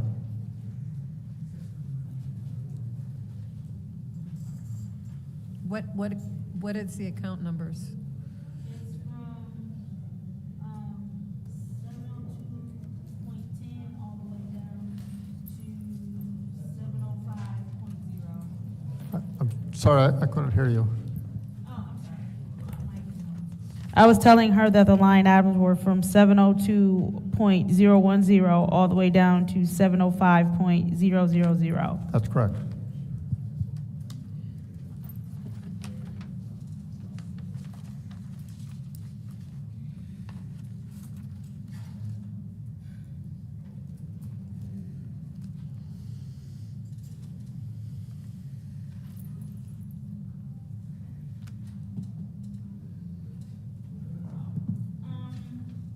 So the department was the mayor's department, and the full numbers for that were the wages starting at 101-171.000-702.010, all the way down to 101-170.000-705.000. And again, that was the mayor's office.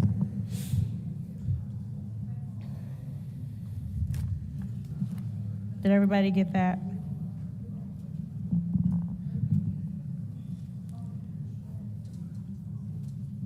So it's that first one and then everything down to that last.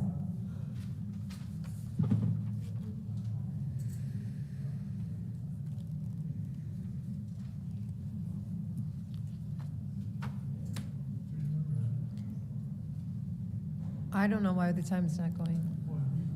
Oh, I'm sorry, I was looking for the same number. No, you have not. You want your time? Go ahead. Mr. Moore, specifically the ARPA administration wages, or the ARPA administration, the professional services, 173.0-801. Okay. For 848,000. You're saying that that's for Ernst & Young. However, why haven't we spent that much money in Ernst & Young in the previous 2 years? That's money that's left on the contract. So how much do you think that we owe Ernst & Young left? I understand that that's a contract amount, but the activity of this year is a credit, and we only spent 60,000 the year before. So is that a number that we can look for savings? Potentially. Let me look at that and see what it's possible. Can you look at that number to see what we can trim that number down to? Yes. Okay. Let me write a note for this so I don't forget it. I'm sorry? Give me a chance to write a note for all. Okay, yeah. Let me know when you're ready. Okay.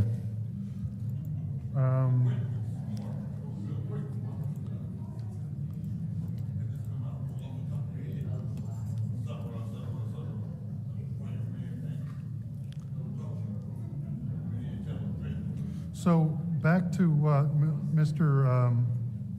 Jared was talking about. So now I'm going to talk about the wages for customer service treasury.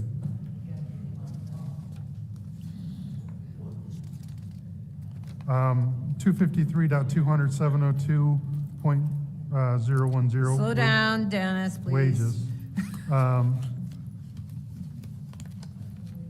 The current year, Mr. Mayor, are you on that line? Yes.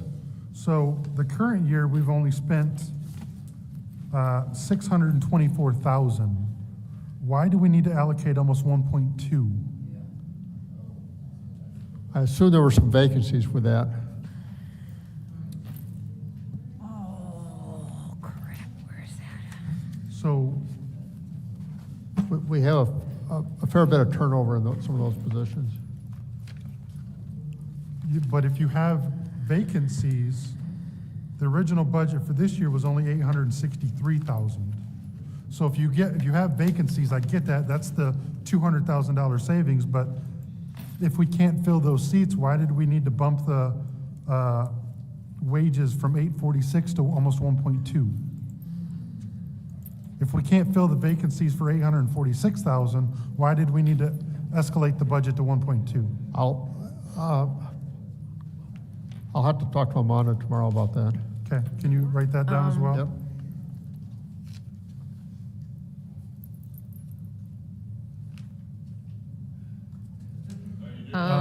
Wait a minute. Mr. Moore, where is the Clio Road funded out of? The staffing would come out of these numbers. What about the rent and the utilities? What account's that being paid from?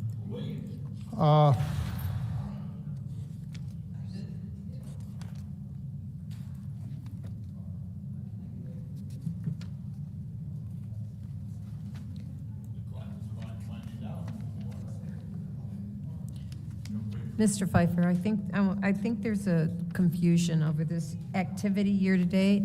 It looks like these activity year-to-date is through April based on our report that we received. No, I get that. Okay. I'm not concerned about that. I'm concerned about it, but my question is, why do we need to go from 846 to 1.2? Okay, got it. And if he's saying vacancies is the reason why we don't have, either way, yeah. Why do we need to go from 846 to 1.2? Did you get the answer for the Clio Road?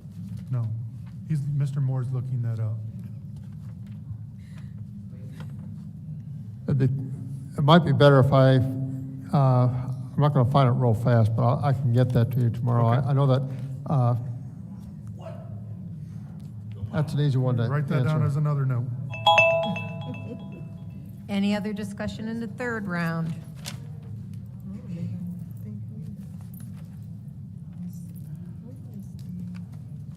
Any other discussion in the third round? Okay, any discussion in the fourth round? Madam Chair. Go ahead. Mr. Moore, where is it reflected in the budget that we're paying for the Mays Center? The salaries are coming out. I want the salaries, the programming, the materials, the water, everything. Because that's now a cost. I would like to know what is the cost that it is for us to run that center. That would be the salaries, the programming, the utilities, that we didn't have before. The salaries are coming out of ARPA. The cost of the center. How much are the salaries? Pardon? How much are the salaries? I don't know that off the top of my head. Okay, because I've asked numerous times.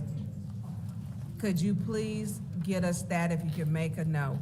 And then also the programming, because we have not had since 2002 to fund the senior centers. They were all funded through millages and other funds. So now we're having to fund for salaries, programming, and that's everything that's in their expenditures. So where is that coming from? And how much are we spending? Where is this reflected at in the budget? The facility is coming out of the Parks and Recreation budget. Okay. And the programming is actually coming from a couple different account numbers. I'll have to talk to Mrs. Wiggins to find out which account number she's been using for that. Okay. Pause this time. I'm asking the audience to once again, please be quiet so that we can hear. Thank you. Go ahead. Could you please repeat that again? I didn't hear you. Okay, the salaries are coming out of ARPA. The facility itself is coming out of Parks and Recreation. And the programming services have come from a couple of different accounts, and I'll have to get those for you, because. Okay, so the programming is coming out a couple of accounts? Yes. And so why are we taking out a couple of accounts if it's programming? Is it a reason? Are you trying to balance it? I think they're trying to fit it within the budget, that's all. You're trying to make it fit within the budget wherever you can get the money from? Right. Okay. That's what I thought. All right. My other question is, did we ever get, because in this Arcadis report, we are required to have $6 million in water mains done a year. Do we have that anywhere in this budget? We do have capital planned. I don't know the dollar amount off the top of my head. I know that that is something. Can you get that to us all, please? Because this is part of, these projects are coming up, are not coming up, they're in process. And I don't think we got the spreadsheet of the updated spreadsheet from Scott Dungy. Through you to Mr. Edwards, did we get this? I think he had it prepared. I'm not sure if he sent it or not, but Yeah. I will check. And Yeah, get it. if you could, because those are the projects so that we'll know,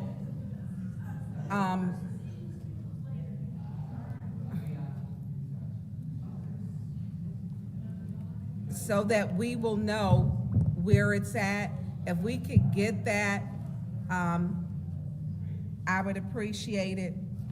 And then also, Mr. Edwards, because we're spending out of this opioid plan, opioid money, where's the opioid plan? We were supposed to get that too, to how we're allocating, how we're spending. Everything keeps seeming to come from that 30%. And where is the opioid plan?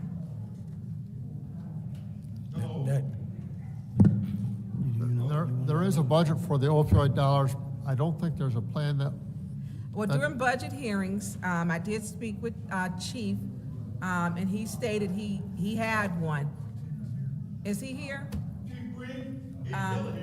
No, Chief Wiggins. Yeah, Chief Wiggins. Chief Wiggins, can you join us at the lectern?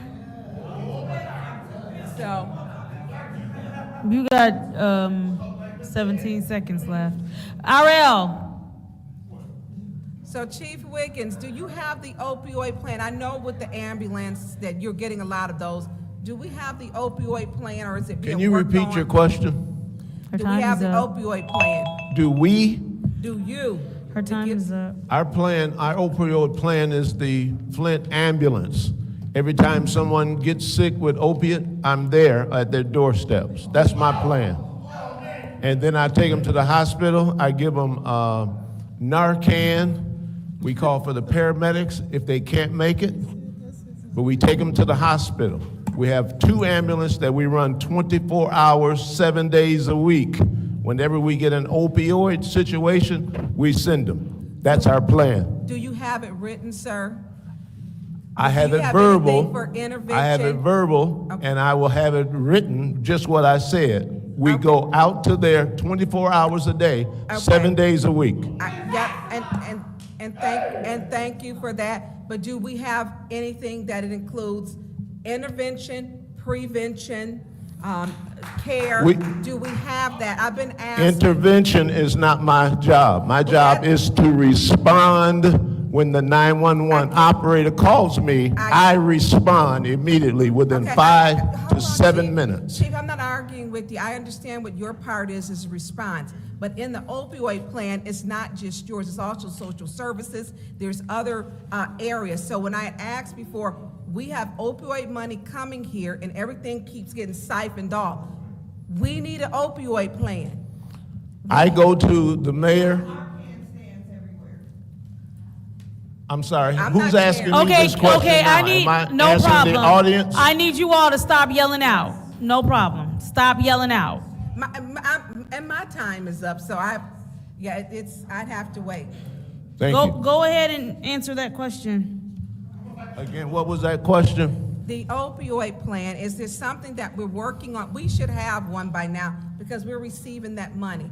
And that is a thorough plan. How do we deal with the opioid crisis as those dollars are coming into our community? Not just your portion, where you're saying I get an overdose, then we have people go out. But what is our intervention, our prevention, and everything else that goes into one? My fire department is a reactionary. Right. When the bell rings, we respond. As far as a plan of action, my people have to be out of the station within 2 minutes.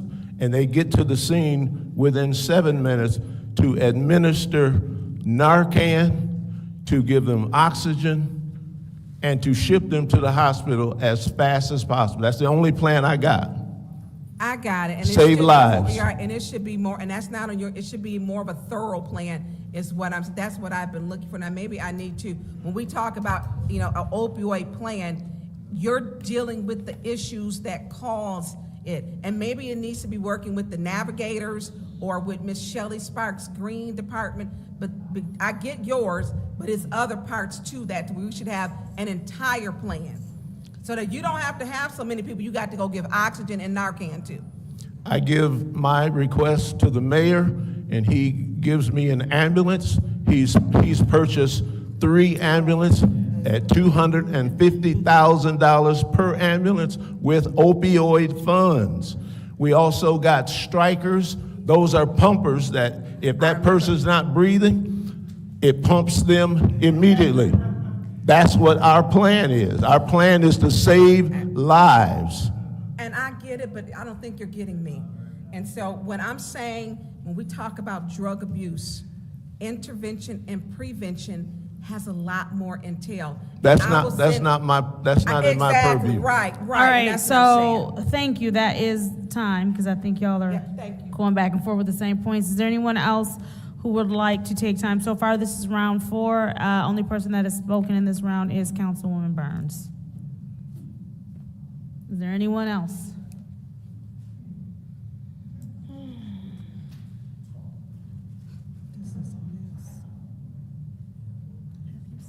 Is that enough?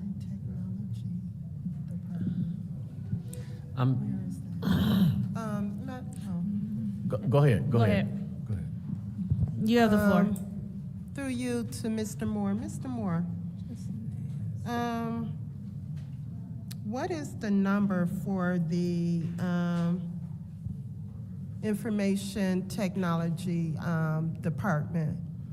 That would be an internal service fund. That was not actually, the city council doesn't actually approve their budget because that's included in the, if you included that, that would be a double counting there.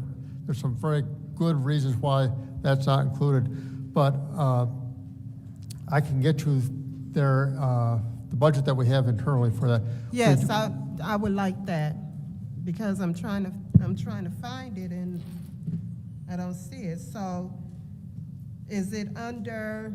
It's an internal service fund. It'd be in the 600s.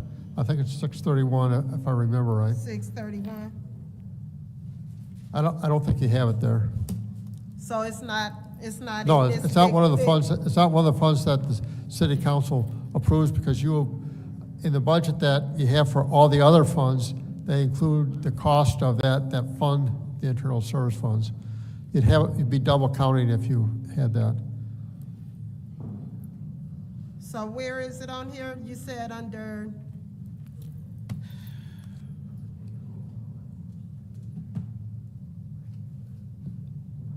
Can you give me that information? Yes, Mr. yeah, Moore? that's Thank you. easy to do. I yield. Thank you. Is there anybody else in the fourth round of discussion? Anybody else? Madam Chair. Councilman in the Ninth Ward.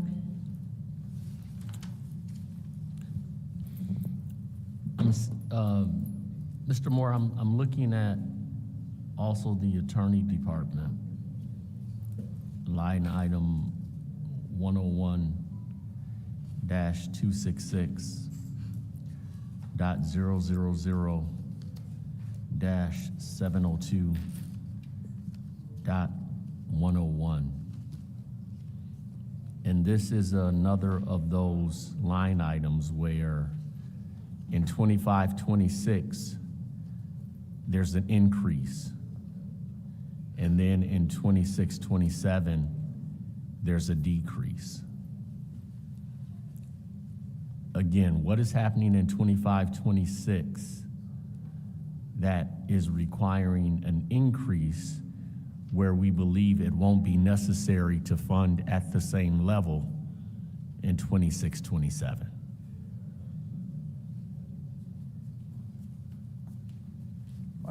Could you repeat that account number again?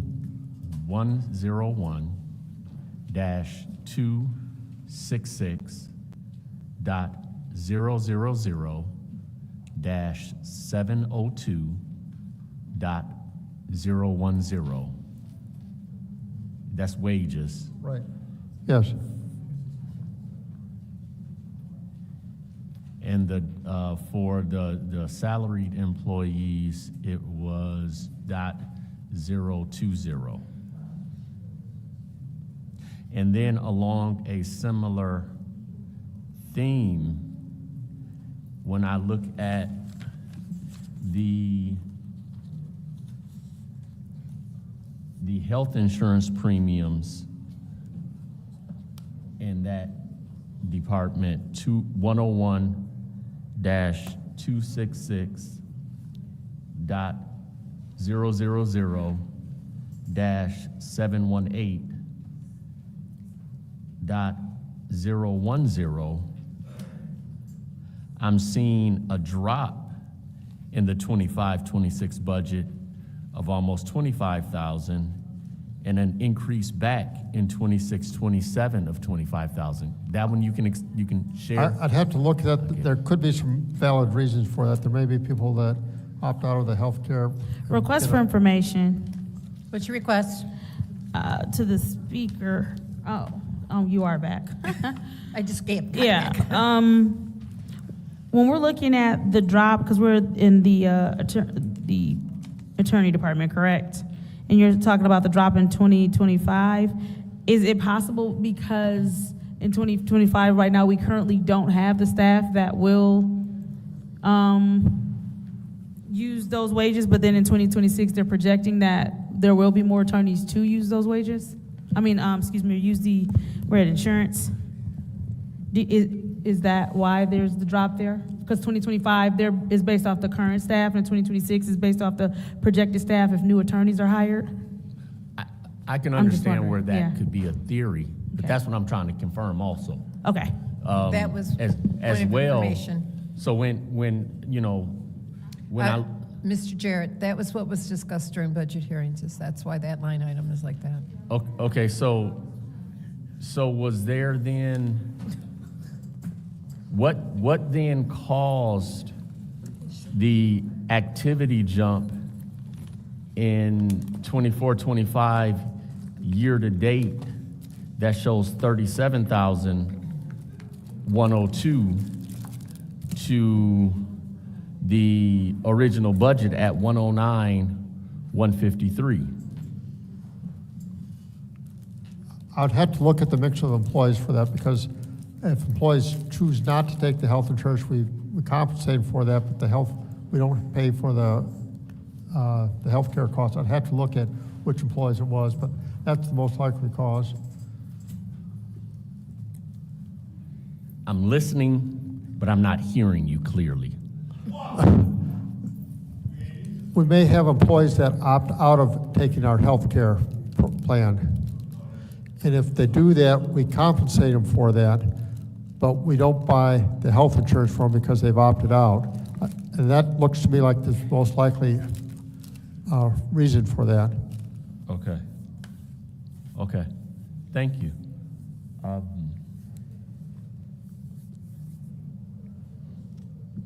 I'll yield at this point.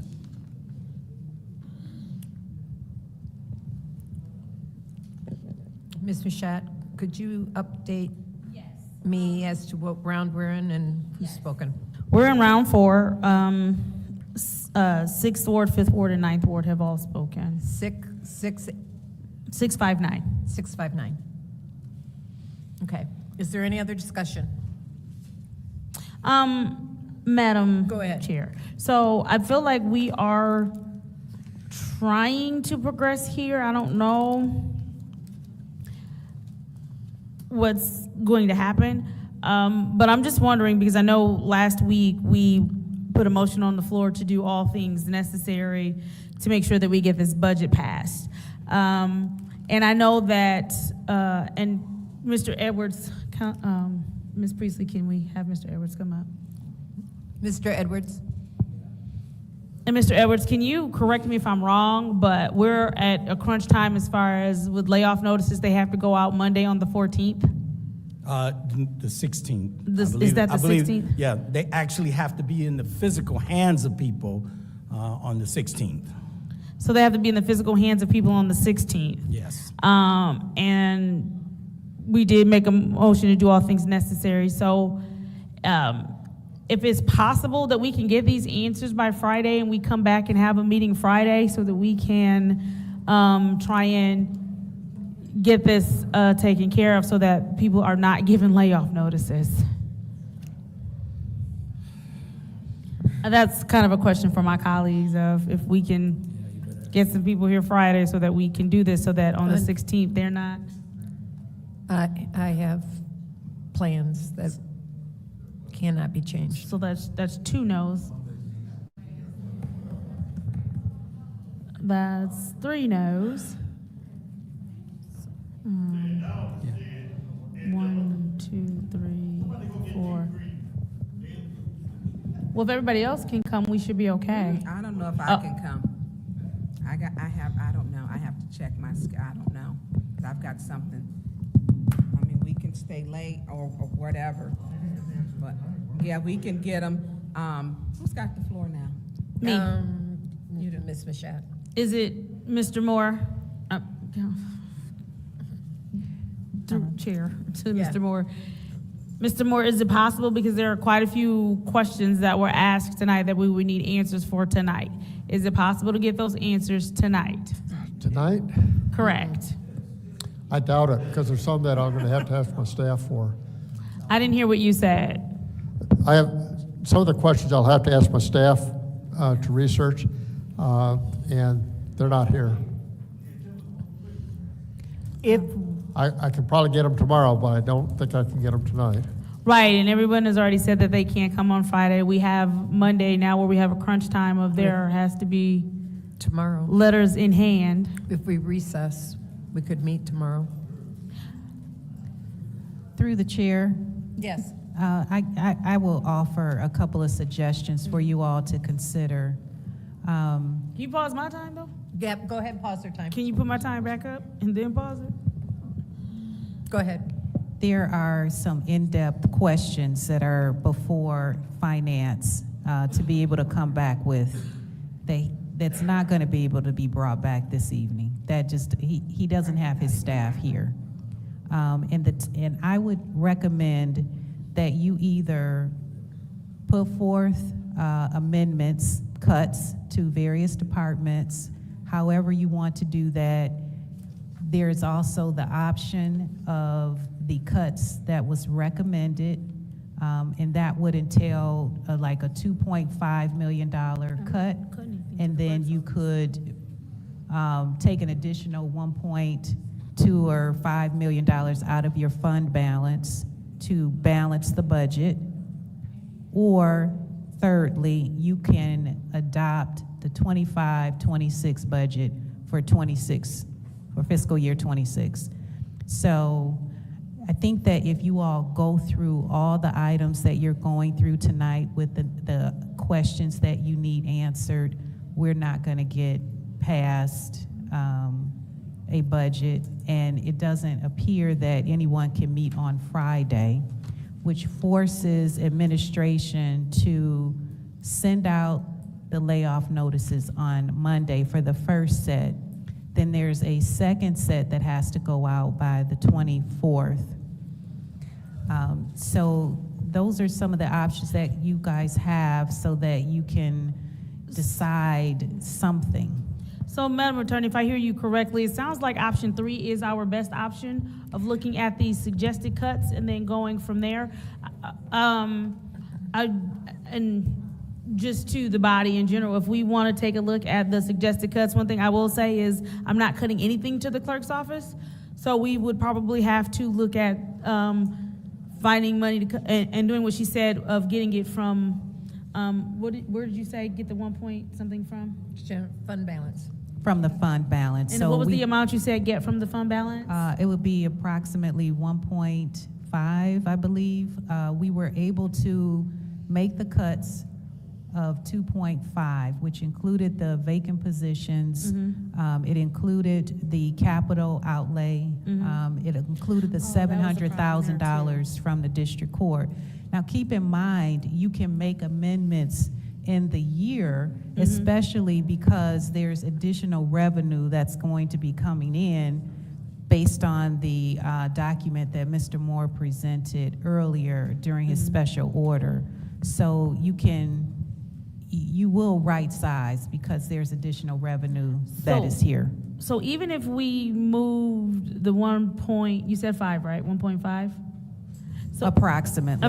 Even if we moved the approximately 1.5 million, and we did not cut from the administrator's office or the clerk, and I think Councilwoman Burns had a good point earlier of it doesn't look good for us to start a facility that's going to bring us in revenue, 1. And then 2, again, if they have to go train somewhere else, that's bodies that are not here at the ready. So, and we don't cut from those 3 things, and we do that 1.5 million and the other cuts. Where would that get us? Or is that a question for Mr. Moore, since that's kind of a... If you're looking to keep the $500,000 for police and the $400,000 for fire, then you would increase the amount that you take out of the fund balance. So instead of 1.5 or 1.8, you would add that additional 900,000. So you'd be pretty much even, 2.5 in cuts, maybe 1.8 in cuts, and then 2.5 from fund balance. So you would be switching those things around. And we can do the math so that you'll have more accurate numbers. But that's what you would do. You would take an additional amount out of your fund balance because you want to keep the 900,000 for those capital improvements. So, okay, I want to look at the city administrator's budget and then also the city clerk's budget too, and then okay. Is there any way, I don't know how to do this because it's not like it's a working session that's not a working session. So I don't know how and we've used up all of our rounds. We can add more rounds. But I kind of need to free-form talk real quick.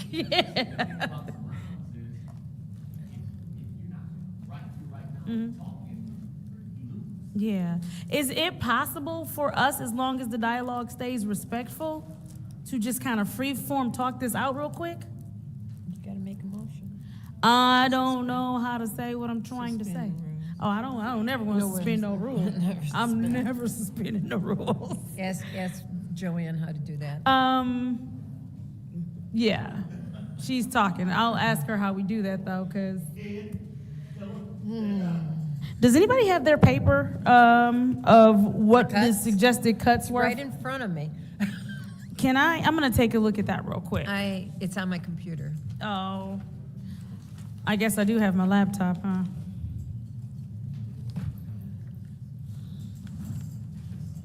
Because I just need those numbers real quick.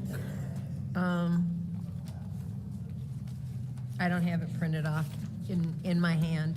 Okay.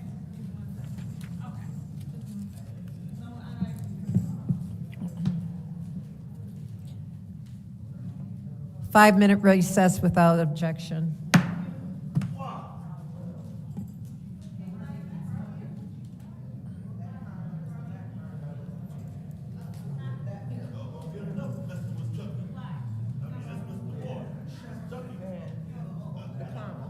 Over there.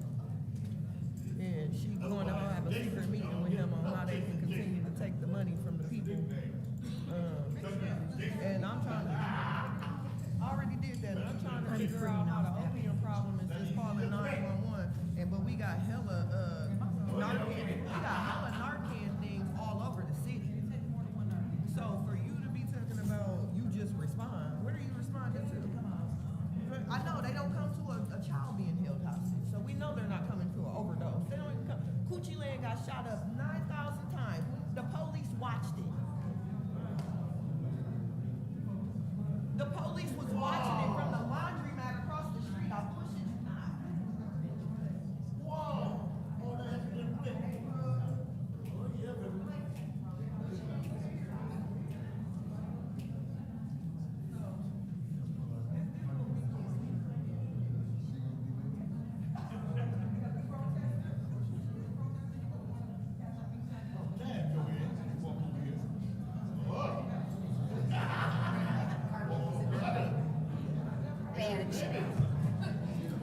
They're in different ones.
Oh, was it OV? You guys take it off? Is it OV? You guys take it off? No, no, they still here. All right. I know, I want to talk to the city. Real city.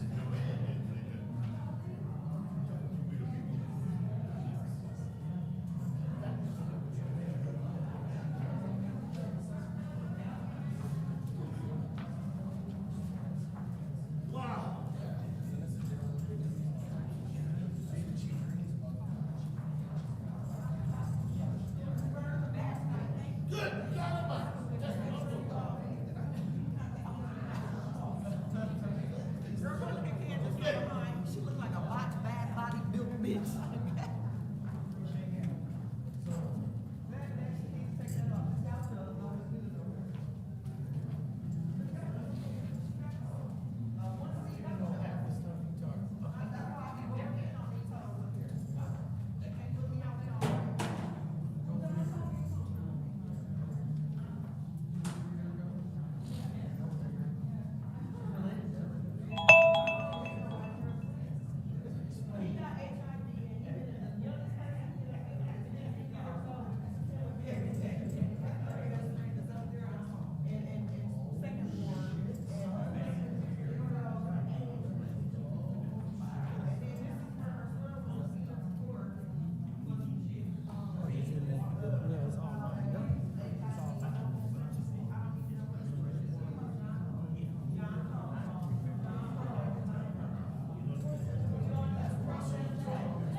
Can council members please take their seats? Oh, I guess I was told not yet. You got a few seconds yet. She told me not yet.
You heard that, didn't you?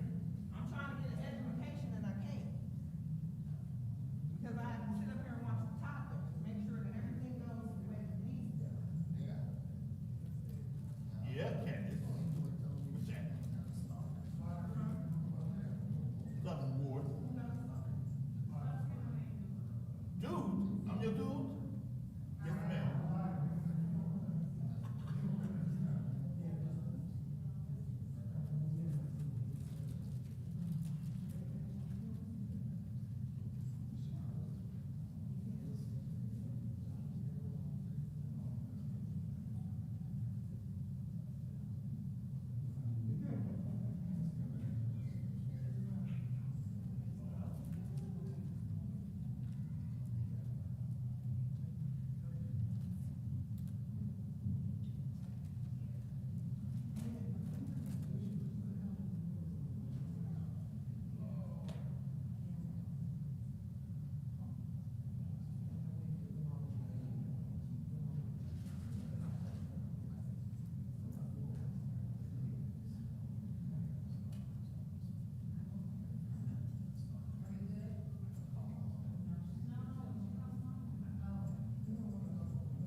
Say her name no more.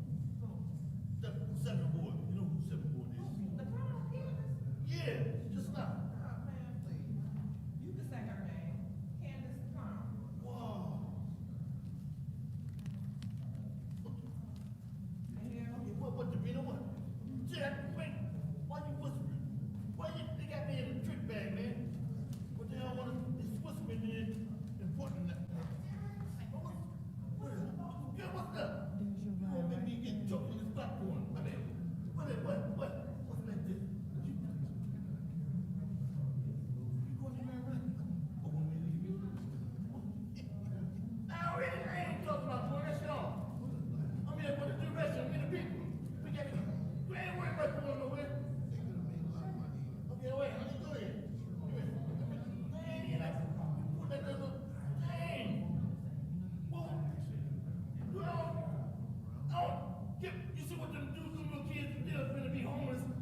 cops sitting right now, 27 of them. And when they ain't nobody, they ain't worried about it. They go up there trying to make the whole city reject it. What? See how she whispered in your ear? Nobody but me. And look, what's wrong with these people? Man, what's... They're big butt. Look at that really big black butt sticking up in the middle of the road.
the tape over on that two golf course.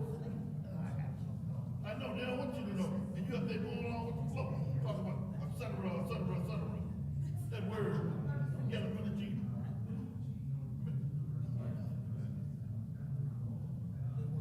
Hey, I got a solution.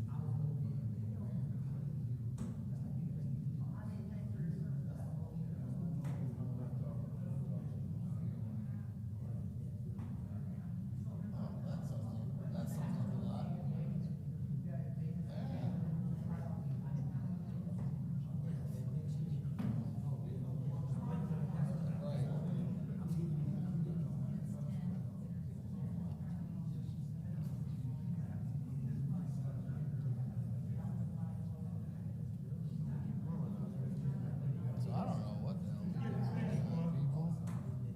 we do, people. I know I am tired, but I gotta do a whole bunch of stuff tomorrow for File Friday. So, you ready for this? File Fridays. I like to see it. Go out there and right, fresh, nutritious.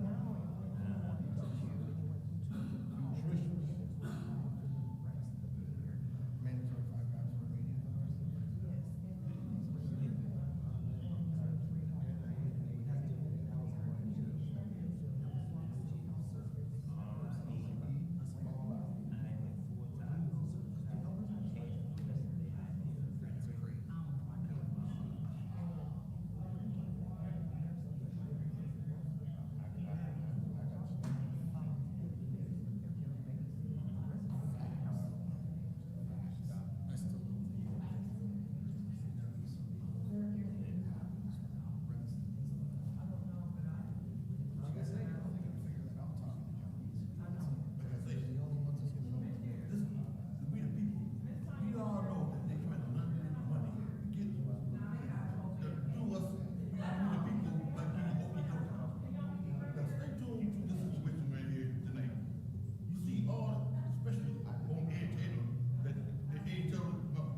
meeting.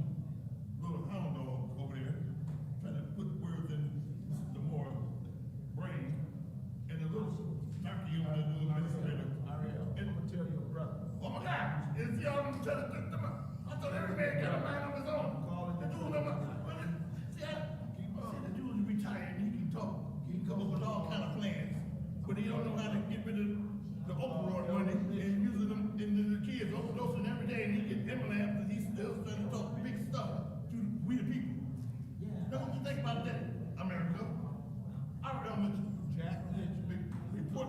I'm calling Jack Lynch. Only body checking them is Madam Burns over there. Actually doing. And she listens to the public. Hey, he said he's calling a Mitchell. He's calling him brother. Hey man, what the? You mean what the? Hey man, what? Hey, what's my name doing? You see what them people say? God, I want to get up, man. No, I ain't no. You think the whole man? What the? What in the world? The dude, what's my? Hey, these people's in Flint. You see what's all that? What the? Man, stay tuned, America. Stay tuned. We don't want to hear no etc. Like Ken was saying, keep my name out of your mouth. What's that? They talk that trick cross talk. I mean, 7 boy women over there, put her head down. Hey, you keep my name out of your mouth. That means, between the lines.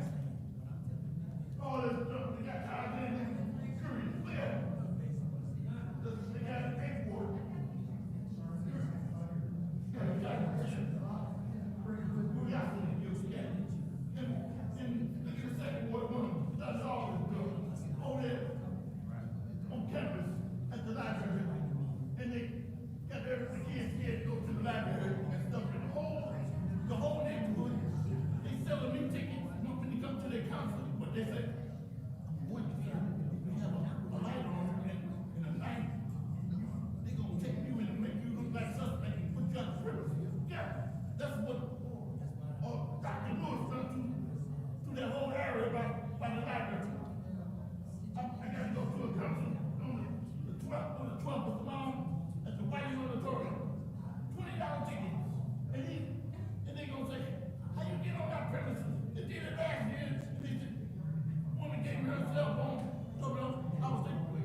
there and threatening you went out the door. Hey, stay tuned, America. Keep it over there.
He can't get no answers on why he need $20 billion. I know you ain't threatening Mr. Moore, did you? Chief Green tell you to talk to him? The pimp? Yeah, that guy. The pimp? What? Oh, you got The pimp? Someone come here, man. What the you trying to walk? What do you mean? We the hoes, the city of Flint, and he the pimp. Oh, wait, that's what he... Oh, you supposed to be the pimp, huh? Talk to me, yeah? Come on, you can talk to him, but be transparent, fella. He ain't gonna be transparent. He gonna hide behind that smile and them cheap-ass glasses. Wow! We better bring Copy Pot back in here. Oh, here comes back up. Get rid of the back. The little... Oh, the one his kneecaps is hard to hold his body up. Wow! Can't get up here fast enough. You go, man, what's up with you, man? You keep on looking like you. The man, we got this. Swallow the goldfish. Look at this pen bitch. Somebody better stop messing with. Oh, yeah. I know that was on the way. Now, oh, yeah. I guess we're Got gonna your, stay here. oh, yeah. You really messing with now. Woo! Hold on, what's another night of no sleep?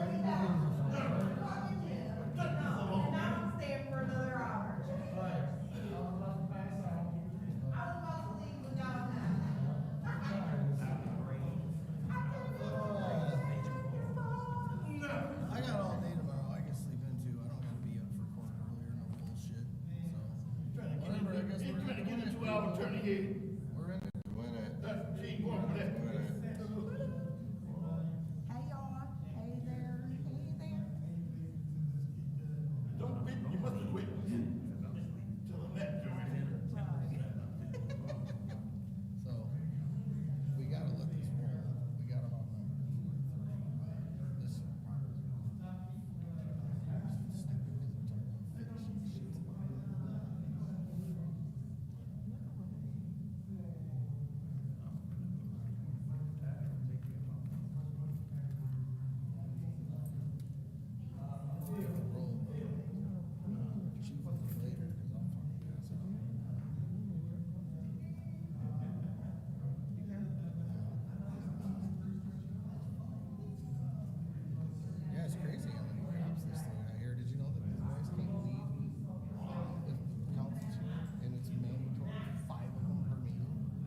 That's what I feel like, RL. I feel like I'm in the office.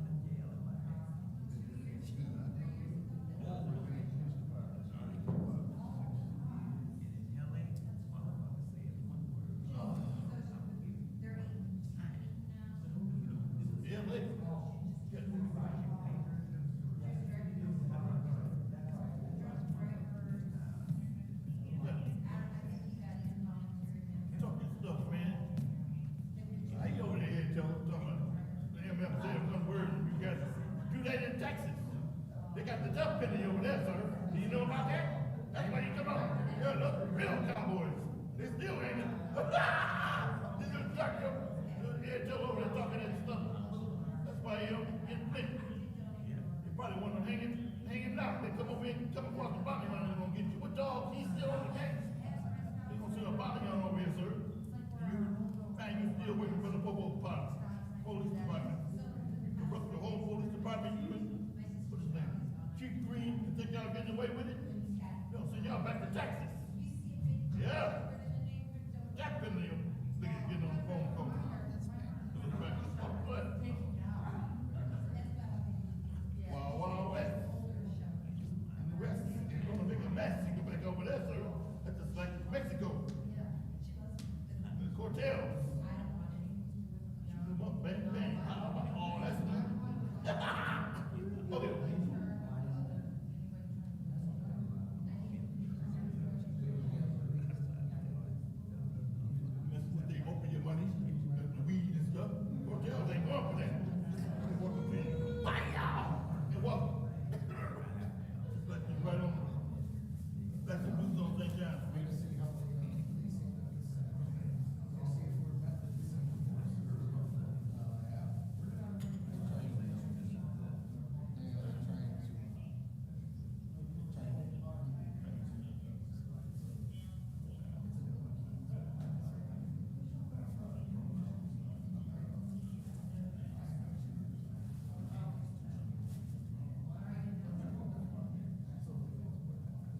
Bring it back to order.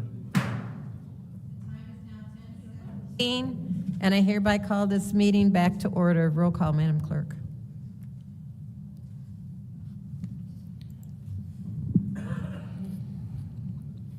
Mr. Alamin is not in. Dr. Lewis? Present.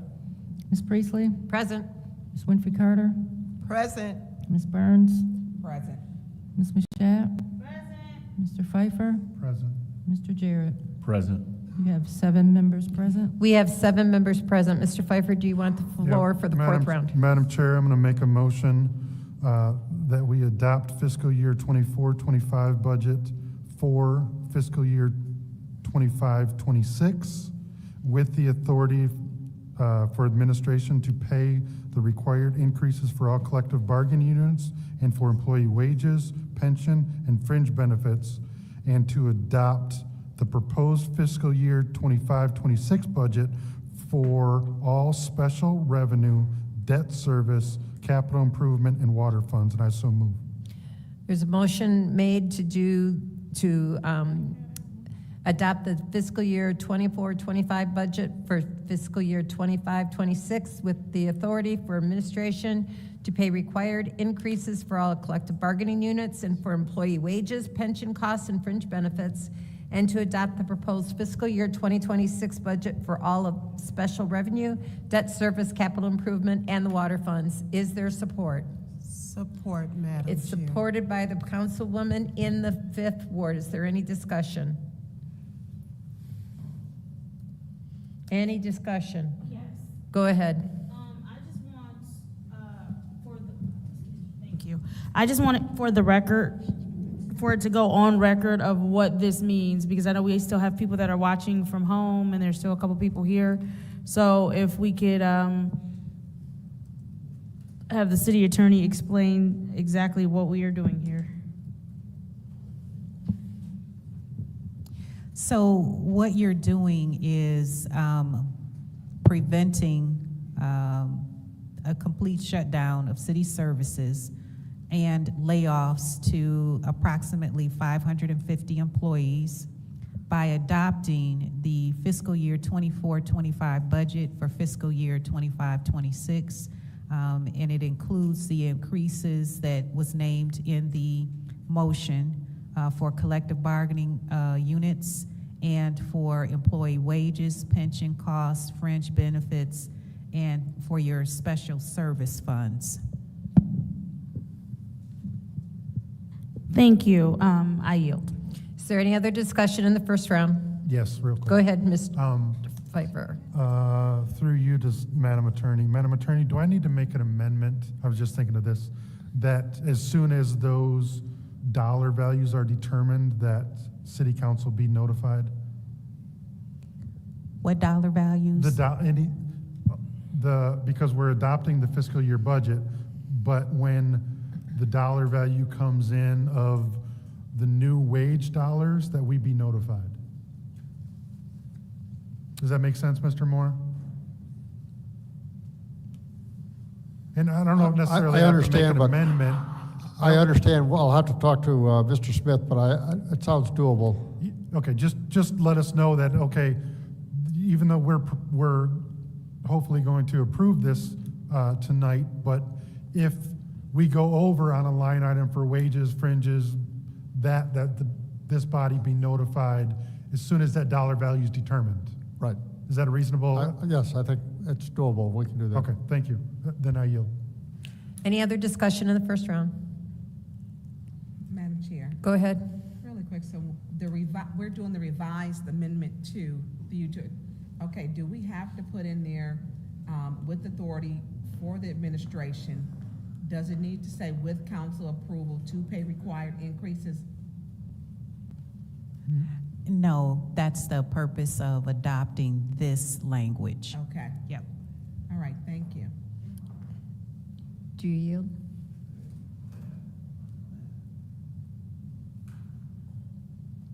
Tanya? Oh, I'm done. Thank you. I'm sorry, I'm reading. Is there any other discussion in the first round? Any other discussion in the first round? Any discussion in the second round? Any discussion in the second round? This is the vote. To adopt the fiscal year 2025 budget, I'm going to repeat it again, for fiscal year 26, with the authority for administration to pay required increases for all collective bargaining units and for employee wages, pension costs, and fringe benefits, and to adopt the proposed fiscal year 26 budget for all of special revenue, debt service, capital improvements, and the water funds.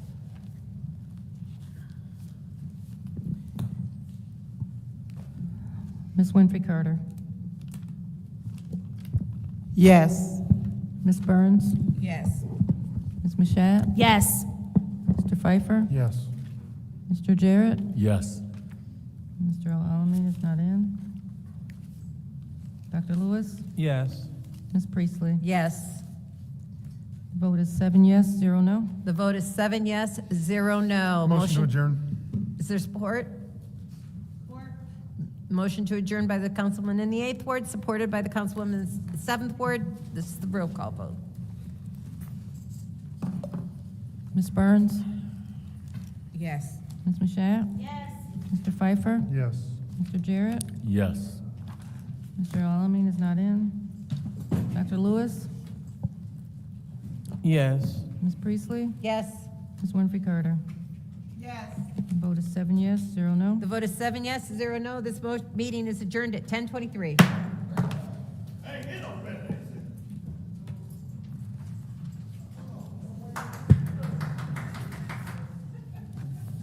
There you have it.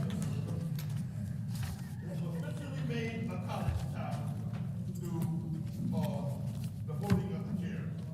Because the ambulance service didn't come